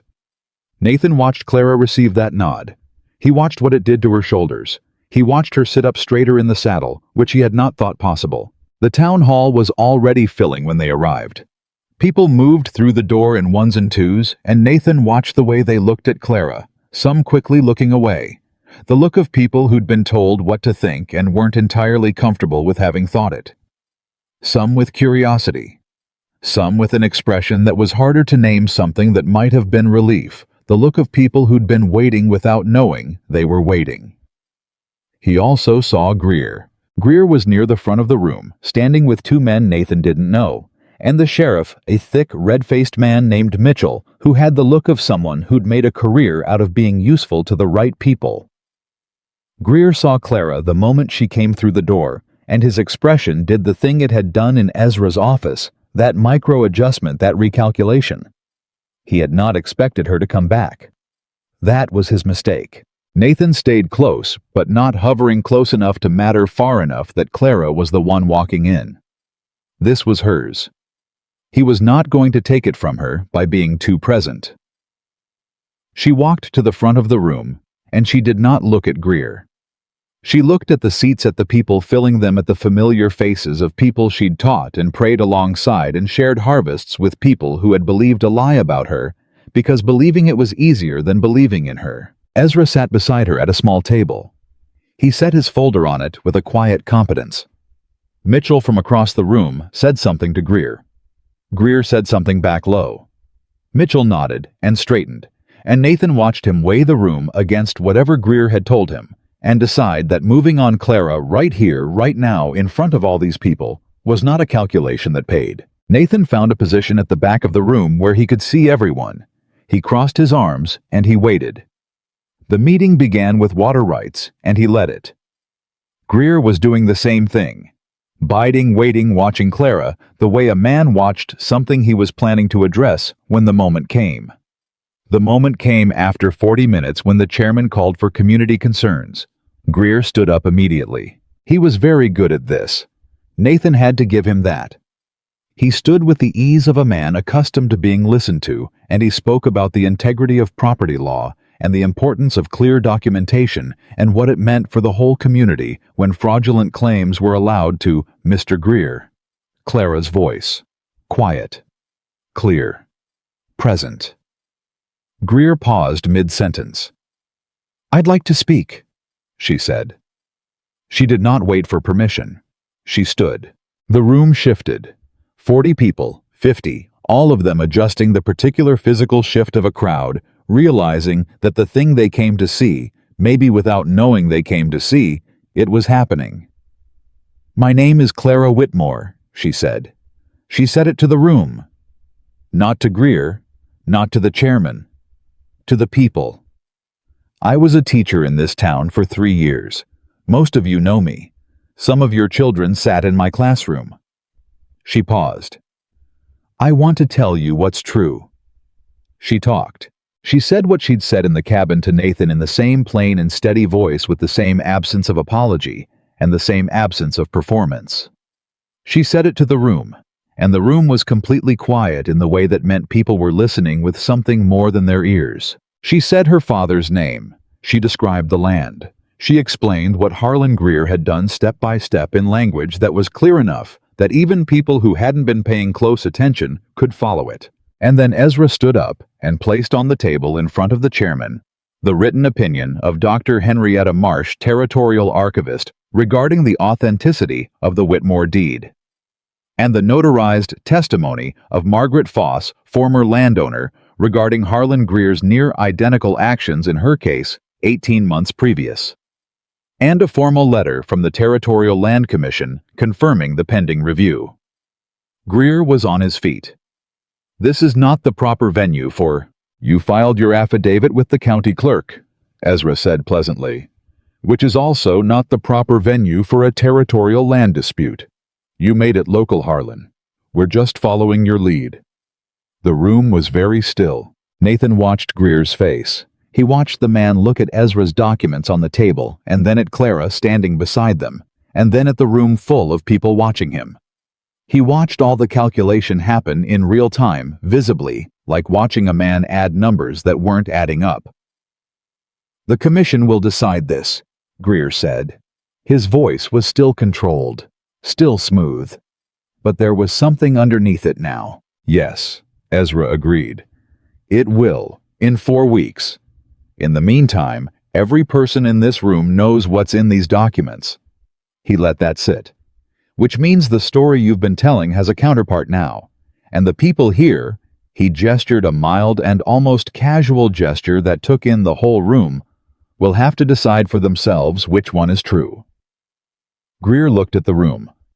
The room looked back. And in the back, Nathan watched, and what he saw was not dramatic. What he saw was quietly devastating to Harlan Greer because it was the thing a man like Greer feared most. Not anger, not accusation, but the steady public, undeniable evidence of what he'd done being held up to ordinary light where ordinary people could see it. He watched Greer sit back down. He watched Clara stand for one more moment in the front of that room, her father's land deed in her hand, her spine straight, her face clear. And he watched finally Bridget Callahan stand up from the middle of the room and say in her plain carrying voice, "I've known Clara Whitmore for 4 years. She's an honest woman. I'll say that to anyone who asks me in here or out there. I think it's time some others said the same."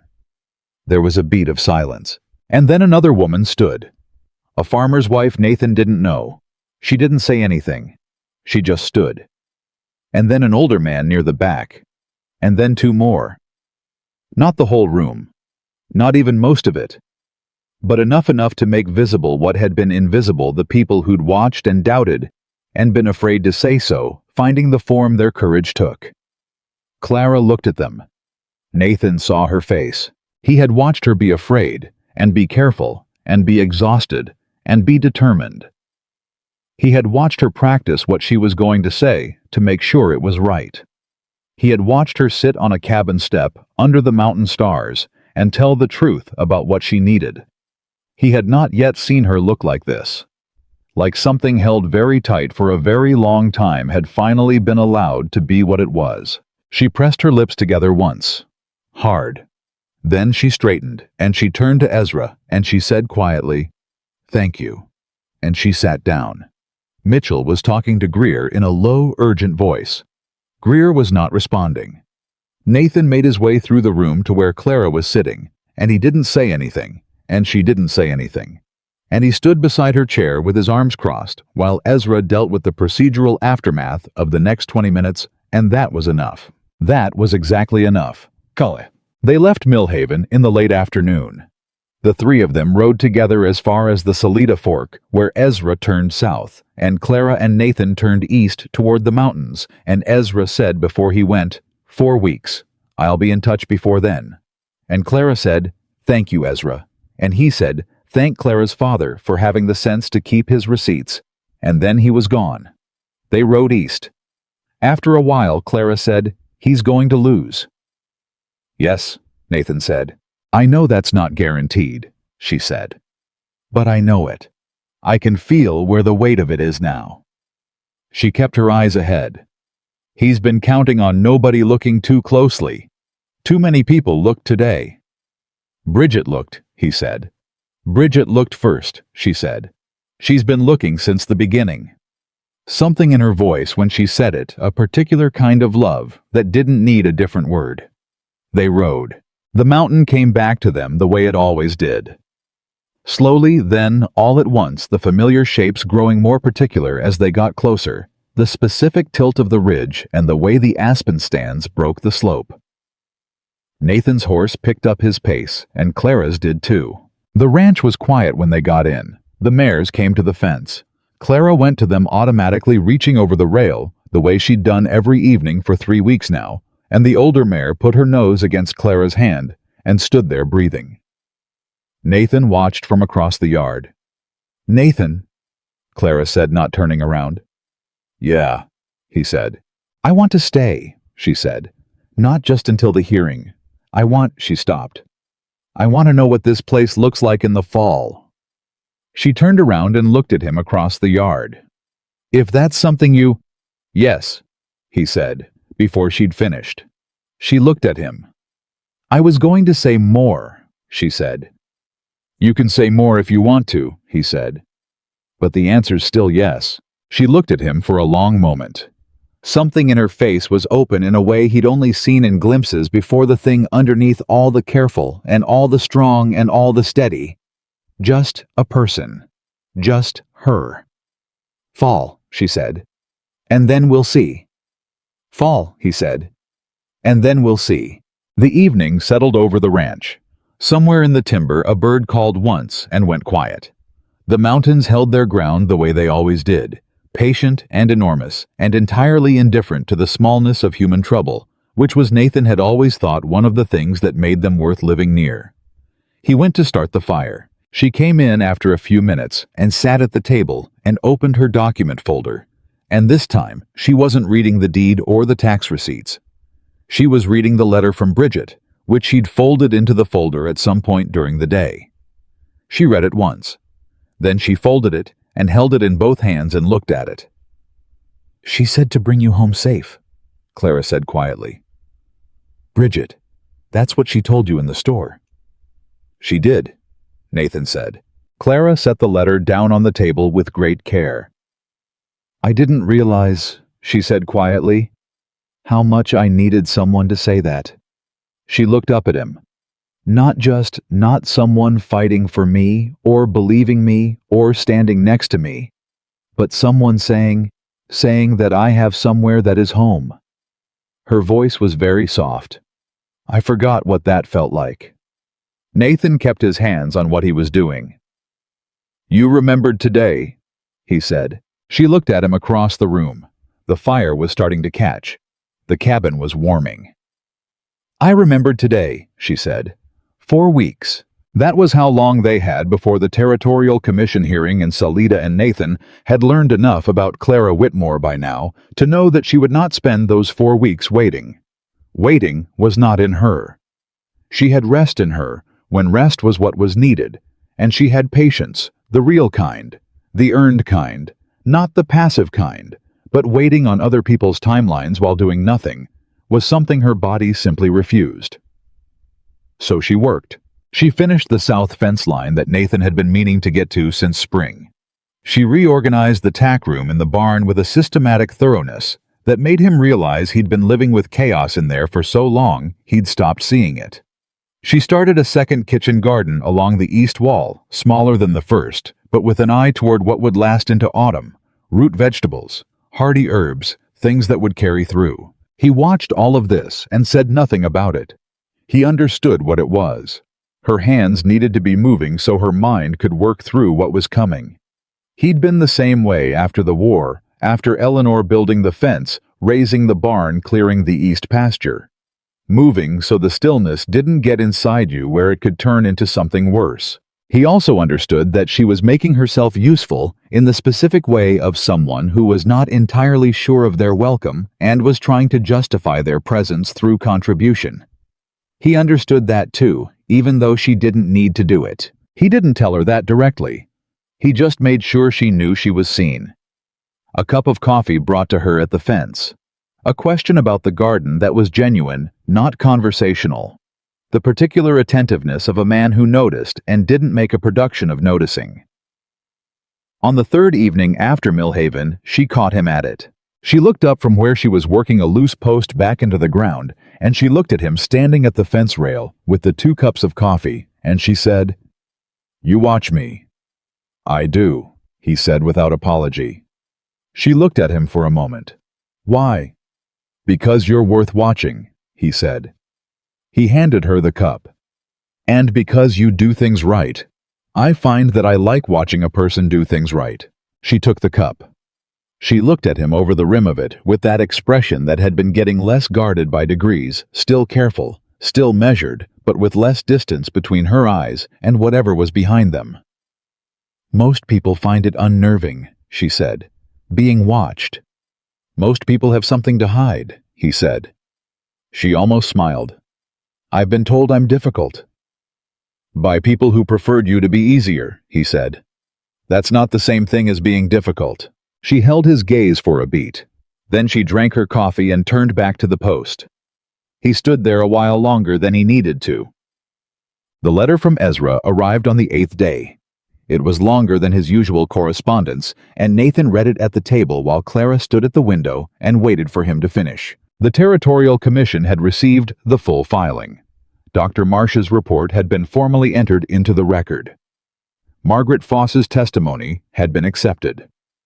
The commission examiner, a man named Paul Ryder, based in Denver, with 20 years in federal land administration, had been assigned to the case. And then the part that made Nathan read the sentence twice. Ezra had written, Ryder has seen Greer's name before. I do not yet know in what context, but I am told he requested the Gunnison case file the same day he was assigned this one. I believe this is significant. Nathan looked up. Clara was watching him. Read it, he said, and passed it across. She read it standing. He watched the moment she got to Ryder's name to the Gunnison file. He watched her hand flatten on the table. He's done this before, she said. Ryder knows. He might know, Nathan said. We don't know yet what he found. Could be coincidence. She looked up. Is that what you think? He was quiet a moment. No, he said. She set the letter down very carefully. If Ryder has connected Greer to Gunnison before the hearing even begins, she said slowly, then we're not just presenting one case. The commission is already looking at a pattern. She pressed her lips together. Greer doesn't know this. Not yet, Nathan said. He thinks he's fighting me, she said. He's been fighting me this whole time. One woman, one deed, one town. The thing in her voice was very quiet and very certain. He doesn't know there's a federal examiner in Denver pulling case files. That's Ezra's doing, Nathan said. He said nothing about Ryder in the public proceeding in Millhaven, didn't mention his name, which means Greer's people who were in that room didn't go home with anything useful. Clara was thinking. He could see it the way her eyes went slightly unfocused when she was moving through something fast. He's going to find out eventually, she said. Before the hearing. I would, she said. If I were him, I would have someone checking every name Ezra files. She looked at Nathan. We have 3.5 weeks, and if Greer finds out about Ryder before the hearing, he'll try to compromise something, Nathan said. A witness, a document the examiner himself, if he thinks he can reach him. Can he? Nathan thought about Greer at his most calculating. Thought about a man who had spent years running the same scheme in different counties, who had institutional relationships built over decades. Probably not Ryder directly, he said. A federal examiner with a clean record is too risky, but Margaret Foss. She's alone, Clara said immediately. The word came out with weight. She was alone before, and she's still alone. Ezra needs to know to keep her close, Nathan said. I'll write the letter myself, she said. Right now. She was already moving to the shelf where he kept paper. He watched her sit down and start writing, and thought, this is what she does, and has always done. She sees the exposed edge before anyone names it, and she moves to cover it. She had done it for herself for a year alone. She could do it so much faster with someone beside her. He went to saddle a horse to take the letter to the telegraph station at the crossroads before the day was out. Margaret Foss's reply came back through Ezra 2 days later. She was fine. She was being careful. She had moved temporarily to her sister's house in Poncha Springs and told no one but Ezra where she was. She had taken the notarized copy of her testimony with her. The original was with Ezra's office, and she had added a line at the end of her message that Ezra had transcribed directly into his letter. Tell Miss Whitmore, that she is the reason I finally said something. A woman alone in this territory learns to stay quiet because quiet feels like safety. She showed me quiet was never actually safe. It was just alone. Clara read that line 3 times. Nathan knew because he was watching her, and he counted. She set the letter down, and she went outside and he let her go. Some things needed air and space, and no one's eyes on you while you processed them. She was back in 20 minutes. Her face was composed, and her eyes were clear. She went back to the East Garden, and she worked until supper, and she didn't mention the letter. That evening over supper, she said, "I want to go see her. After the hearing. When this is over, I want to go to Poncha Springs and sit with Margaret Foss for a few hours." "That's a good idea," Nathan said. "She gave testimony in a legal proceeding," Clara said. "That took everything she had. Someone should sit with her afterward and make sure she knows it meant something." She paused. "Bridget, too. I want to go back to Millhaven and sit with Bridget and her children and have supper and just be a normal person in her house. Not a cause, not a case, just her friend." Nathan looked at her across the table. "You will," he said. "You say that like I know," he said. "Yes, because I do." She looked at him for a moment. The particular look that had been evolving for weeks, less like a woman calculating whether to trust, and more like a woman who had already decided and was just getting used to the weight of having decided. "You're very certain," she said. "About this," he said. "Yes." She was quiet. "About other things, too," she said softly, not quite a question.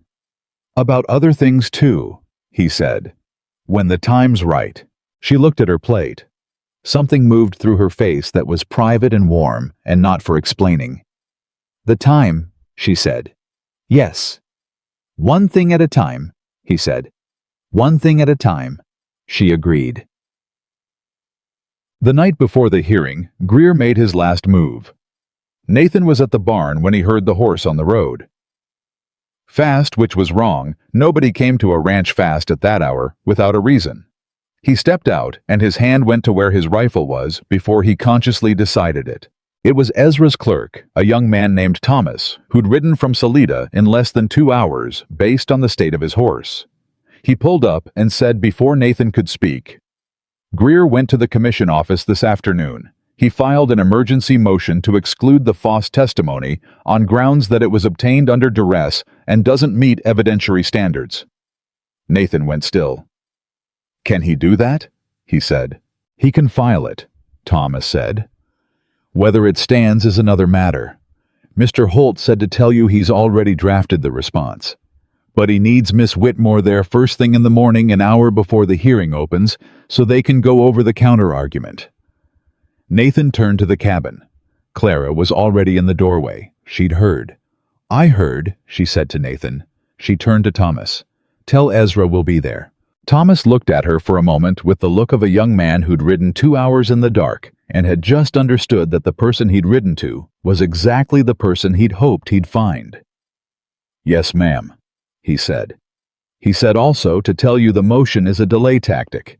He filed it because he's afraid of Foss's testimony." "I know," Clara said. "That's why it has to stand." She looked at Nathan. "We leave at dawn." "Before dawn," he said. "Before dawn," she agreed. She went back inside. Nathan watched her go, and then he looked at Thomas. "You need water and a rest," Nathan said. "Your horse does too. Stay the night ride back in the morning." Thomas looked relieved in the way of a young man who'd used the last of his determination getting here and had nothing left for the return trip tonight. "Thank you, sir," he said. "Don't thank me," Nathan said. "Thank me when this is over." They arrived in Salida before the sun was fully up. Ezra was already in his office with a lamp burning and the counter-motion written in his clear, precise hand, and he looked up when they came in and said, "Good, sit down. We have 40 minutes. He walked them through it quickly. Greer's motion claimed that Margaret Foss had been coached, that her testimony had been shaped by interested parties, meaning Clara and Nathan, and that it therefore failed the evidentiary standard for independent witness testimony in commission proceedings. It was technically possible to exclude testimony on those grounds. The counter-argument was this: Foss had sought out Bridget Callahan independently. Bridget had then connected her to Ezra, not to Clara. The sequence was documented. Foss and Clara had not spoken directly. There was no coaching because there had been no contact. "Can you prove the sequence?" Nathan asked. "I have Bridget Callahan's signed statement on the timeline," Ezra said. "Filed yesterday afternoon, the moment I saw what Greer was doing." He looked at Clara. "He didn't expect me to have that ready. He expected a scramble." Clara's eyes were sharp and awake despite the early hour and the hard ride. "Who decides on the motion?" she asked. "Ryder," Ezra said. She was quiet a moment. "Will he?" "He's fair," Ezra said. "I've done enough asking to know that much. He follows the evidence." He paused. "And he pulled the Gunnison file. He asked me 3 days ago if I had any additional cases involving Greer's methods. I gave him what I had on the Salida widow." He folded his hands on the desk. "He is not a man who is going to exclude a widow's testimony based on a motion filed by the man who took her land." The room was quiet. Clara sat back in her chair, just slightly, just enough. "All right," she said. "Let's go to the hearing." The commission hearing room was in the territorial building on the east side of Salida's Main Street, a plain, functional room with long wooden benches and a raised platform at the front where the examiner sat. It held perhaps 60 people. By the time the doors opened, there were more than 60 people wanting to get in. Nathan noticed that. He noticed who had come from Millhaven. Bridget Callahan was there, her husband beside her face set and certain. He recognized 2 of the women who had stood up at the town hall meeting. He saw faces he didn't know, but whose presence was legible, people who had heard something and decided they wanted to see it for themselves. He also saw Greer's people. 3 men he didn't recognize in good suits near the back. The Millhaven Sheriff Mitchell in a plain coat that was trying not to look like a uniform.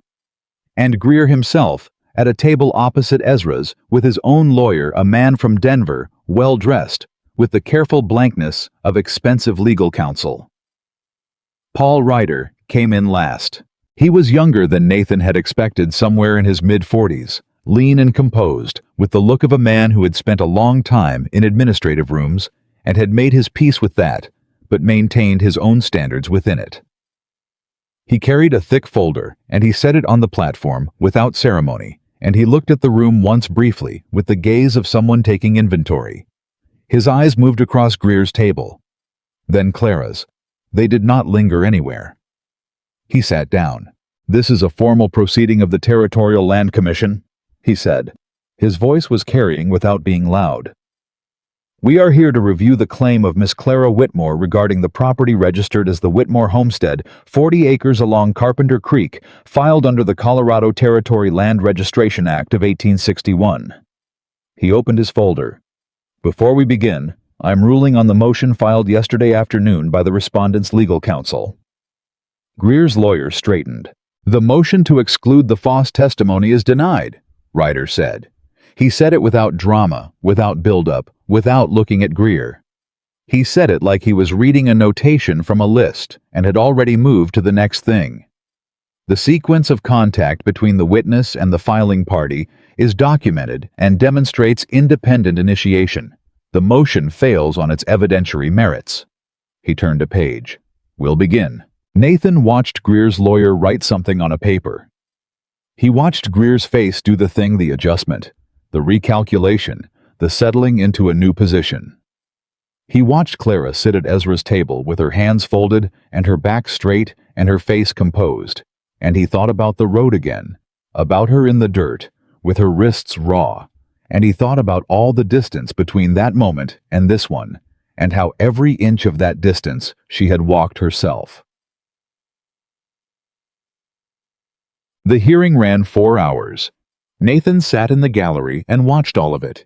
He was not a lawyer, and the procedural language sometimes lost him, but the shape of it was clear enough. Ezra was precise and methodical, presenting each element of the case in the order that made the clearest sense: the deed, the tax records, the land office correspondence, Dr. Marsh's authentication report. Each piece placed on the record, with the quiet confidence of a man who had built something solid and knew it. Greer's lawyer worked hard. Nathan had to give him that. He challenged the authentication methodology. He raised questions about the fire in the Salida land office and the missing records. He called Aldous Pratt, who testified in a prepared and practiced voice that he had no memory of processing a Whitmore registration in 1861, and then Ezra cross-examined Pratt for 12 minutes. He asked about Mesa County. He asked about a land dispute in 1874. He asked whether Pratt had appeared as a paid witness in a case where his testimony was later contradicted by physical records. He asked each question with the patient, specific precision of a man who had the documents to support every single one. By the end, Pratt's prepared voice had gone thin and uncertain. Greer's lawyer objected. Ryder overruled him twice, and then said with careful neutrality that witness credibility was a matter the commission took seriously and cross-examination was appropriate. Then Ryder asked a question of his own. He asked Greer's lawyer whether the respondent wished to address the Gunnison case file, which the commission had received and was entering into the record as contextual evidence of similar methodology. The room went very quiet. Greer's lawyer asked for a recess. Ryder granted 15 minutes. Nathan watched Greer and his lawyer in the corner of the room, their voices low and urgent. He watched Greer's face go through something that was not the smooth recalculation of a man adapting to new information. This was something else. This was a man looking at the shape of his own ruin and realizing it had a form he hadn't prepared for. Clara was at Ezra's table with her hands still folded, and she did not look at Greer. She looked at Ryder's folder at the wall above the platform at the middle distance where she'd been looking on the road in that first moment when Nathan had come around the bend and seen her. He caught her eye from the gallery. She held his gaze for 3 seconds. He gave her one small nod. She turned back to the front. The recess ended. Greer's lawyer stood and said that the respondent wished to withdraw the emergency motion to halt the Whitmore review and would be submitting a revised position to the commission within 30 days. The room shifted. Ezra stood immediately. Mr. Ryder, the claimant, would ask that, given the withdrawal of the respondent's primary challenge and the evidence on record, the commission consider an expedited ruling on the underlying property claim rather than extending the timeline an additional 30 days. Ryder looked at the folder. He looked at Greer's table. "I'm inclined to agree," he said. "The evidence on record is sufficient for a preliminary ruling. I'll have the commission's written determination within 72 hours. He looked at the room. "I'll note for the record that the commission is also initiating a separate review into the Gunnison matter and one additional case that has come to our attention. Those are separate proceedings, but the parties should be aware they are underway." Greer's lawyer wrote something. Greer was very still. "This hearing is concluded," Ryder said.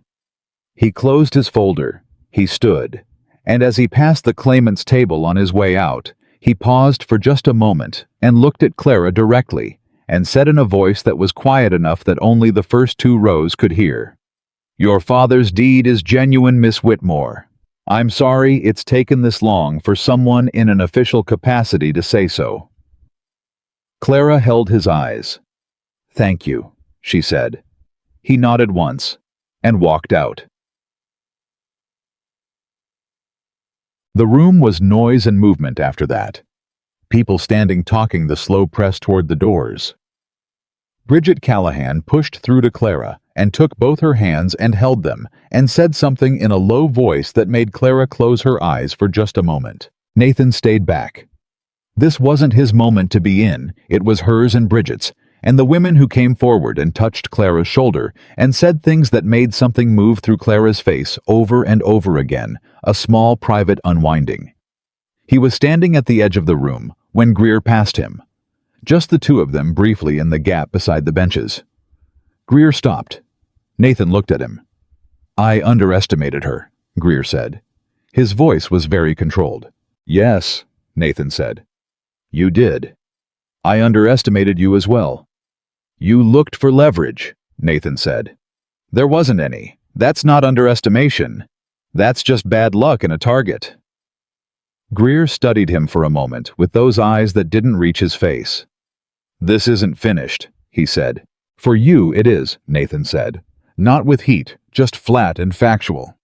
There are 2 more cases opening. Your witness is compromised on the record. Your lawyer just watched a federal examiner as much as call your entire operation into question in a room full of witnesses. He held Greer's gaze. The only question left is how much of what's coming you can mitigate. And that's between you and your lawyer. He stepped back slightly. I'd suggest you use the time well. Greer looked at him for one more moment. Then he moved past and out the door, and his 2 suited men followed, and Mitchell the sheriff followed those, and they were gone. Nathan let out a slow breath. And then Clara was beside him. She'd come up so quietly, he hadn't heard her, and she was standing close enough that her shoulder was against his arm, and she was looking at the door where Greer had gone. I saw that, she said. It was nothing. He said. It wasn't nothing, she said. It was you telling him it was over. She paused. Was it? For today, Nathan said. The other cases take time. He'll have lawyers, and he'll fight, and it won't be fast. He looked at her. But the commission is involved now. Ryder is involved. There's a record. He held her eyes. He can't make people unsee what they saw today. She nodded, slow absorbing.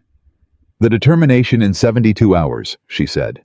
Ezra will wire us, he said. You'll know before 4 days are out.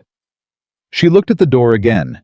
Then she looked at the room, at Bridget, at the people still there, at Ezra, packing his folder with the same methodical calm he'd carried through all 4 hours. I want to go home, she said. He looked at her. She looked back. She said it again clearly without hedging.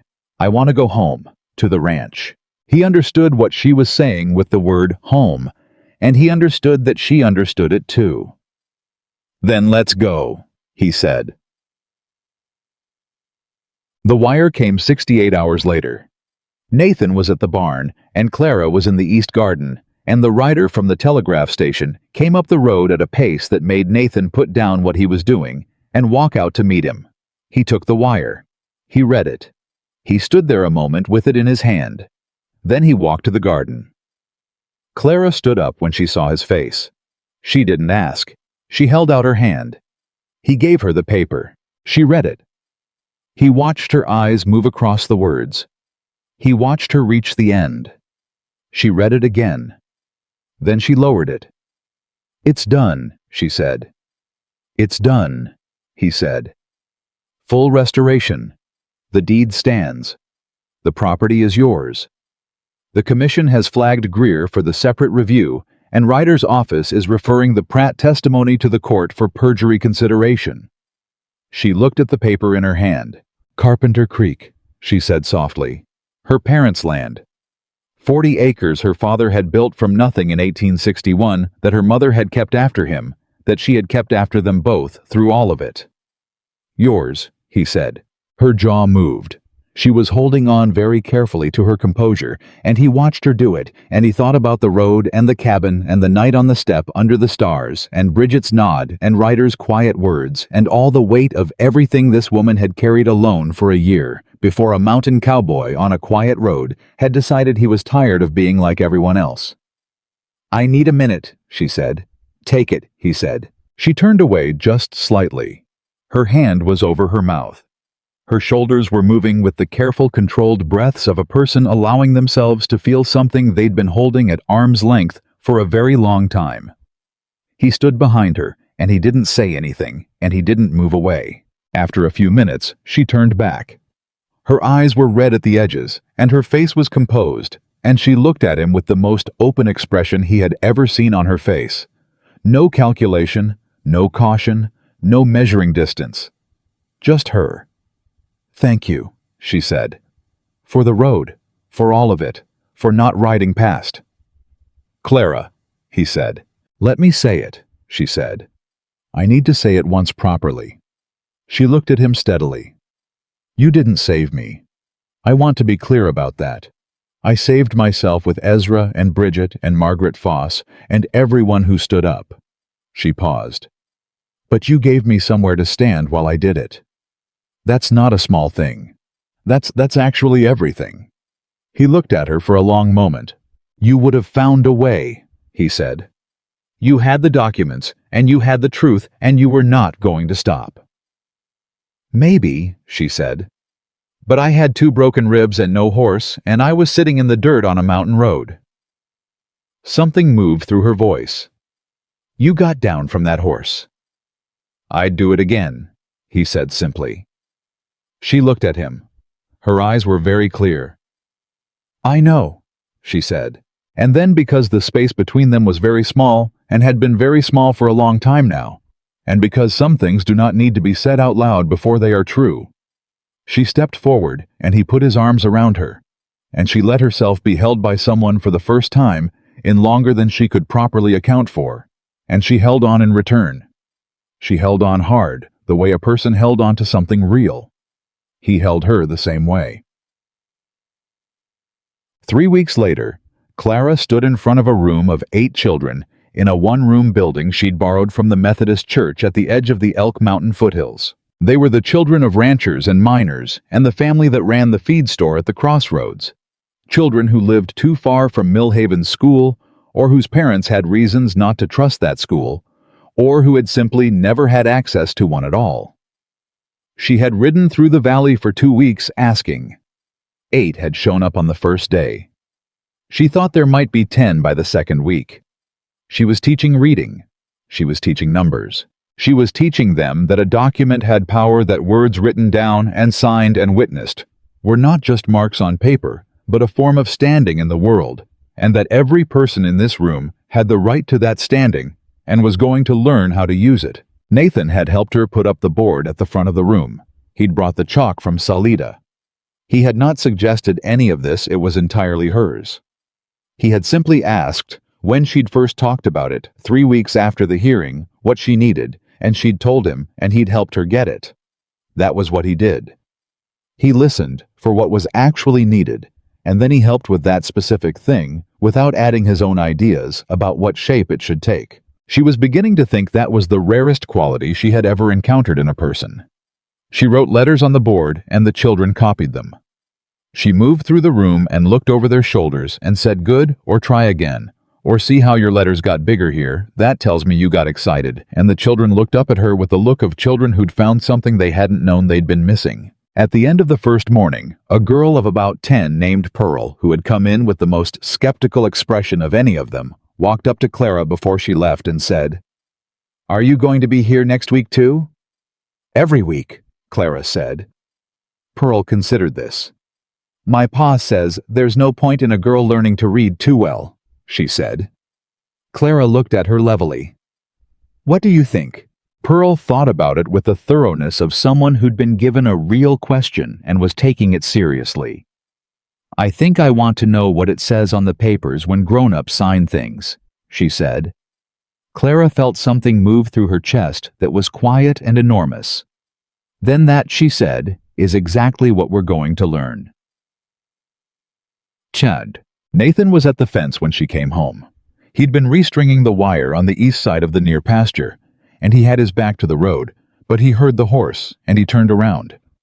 She rode in the way she'd been riding for 2 months now, easy, familiar, like the land knew her back. She tied the horse at the post, and she came to where he was working, and she stood at the fence, and he looked at her. "Good day," he said. "Very good," she said. Something in her face was lit from the inside, the way it always was after she came back from the children. Pearl asked if a girl should bother learning to read. "What did you tell her?" "I told her we were going to learn what it says on papers when grown-ups sign things," Clara said. That was sufficient. He almost smiled. "I imagine." She leaned on the fence post and looked out at the pasture at the mares, moving slow in the late afternoon warmth. He kept working and let the quiet be what it was. After a while, she said, "I had a letter from Ezra today. Good news. The commission has formally referred Greer's conduct in the Gunnison case to the federal attorney's office," she said, "and the Foss case is reopened." She paused. He also said that 2 other families have come forward in the past 3 weeks. People who heard about the hearing. Nathan's hands stilled on the wire. 2 more, he said. 2 more, she said. Ezra says it's a pattern the federal office can't ignore now. Too many cases, too much documented similarity. She turned to look at him. Greer's lawyer filed to withdraw from representation last week. Nathan looked at her. He's alone, she said. Greer. His lawyer is gone. The sheriff has been notified by the commission that his relationship with Greer is under scrutiny, and now there are 4 open cases with federal involvement. Her voice was very quiet. He built everything on people being alone, on nobody connecting the dots, on each person thinking their situation was unique and private and hopeless. She looked back at the pasture.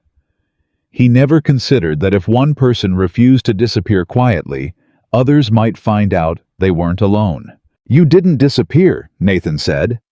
I sat in the dirt and waited to be left, she said. That's not the same as refusing. You kept those papers, he said. Through everything. Through 3 men who broke your ribs trying to get them.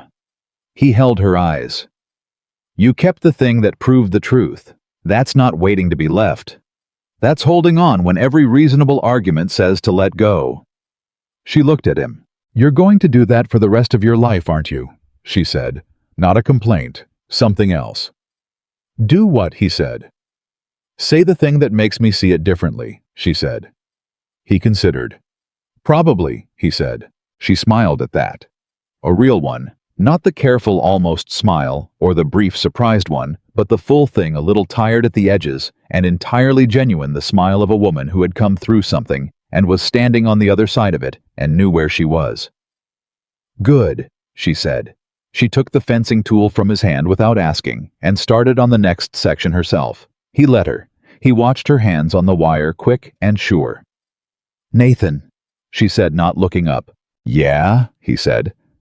That first day, she said. On the road, I told you to keep riding. You did. And you said, I said I couldn't ride past a woman sitting in the dirt and call myself decent, he said. Yes. She kept her hands moving on the wire. You've been decent ever since. He said nothing to that. I have not always been easy, she said.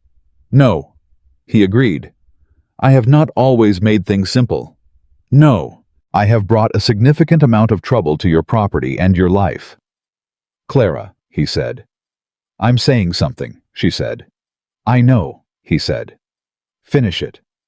She looked up. Her eyes were clear and direct, and entirely without the distance that used to live in them.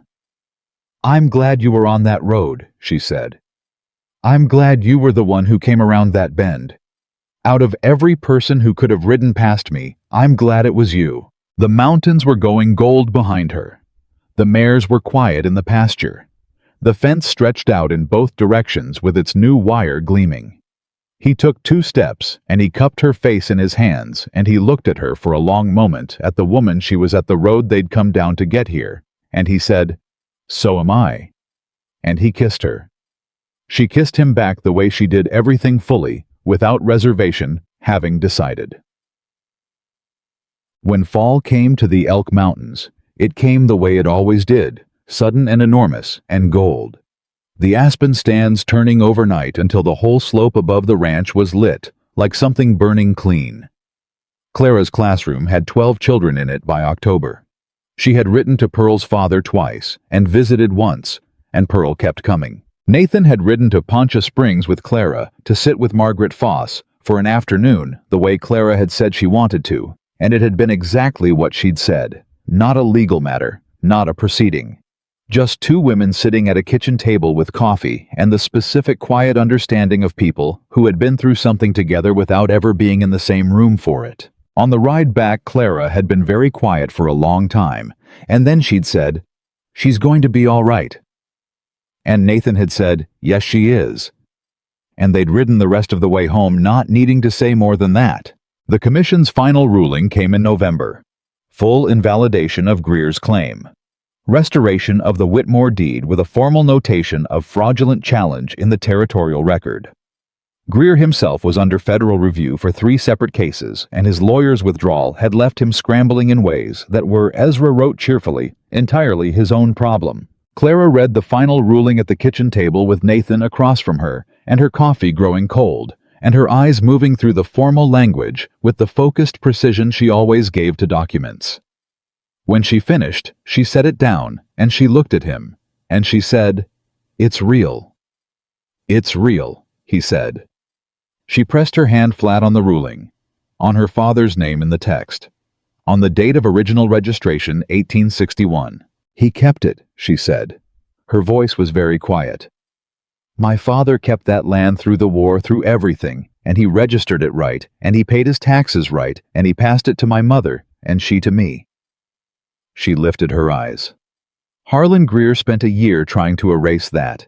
He had money and lawyers and a sheriff and a school board and 3 men on a mountain road.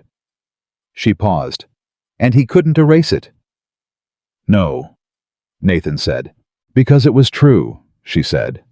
"Because it was always true." Something moved through her face that was not triumph exactly, something quieter and more durable. The truth doesn't get louder when you ignore it. It just gets quieter. But it doesn't go away. Her father's words. She'd said them to him on the cabin step under the mountain stars weeks ago, and he had not forgotten them. "He was right," Nathan said. "He was right," she agreed. She looked at him across the table, across the coffee cups and the ruling, and the ordinary morning of a life that was being built, that had been building since the day a cowboy on a mountain road decided to get down from his horse. "Nathan," she said. "Yeah," he said.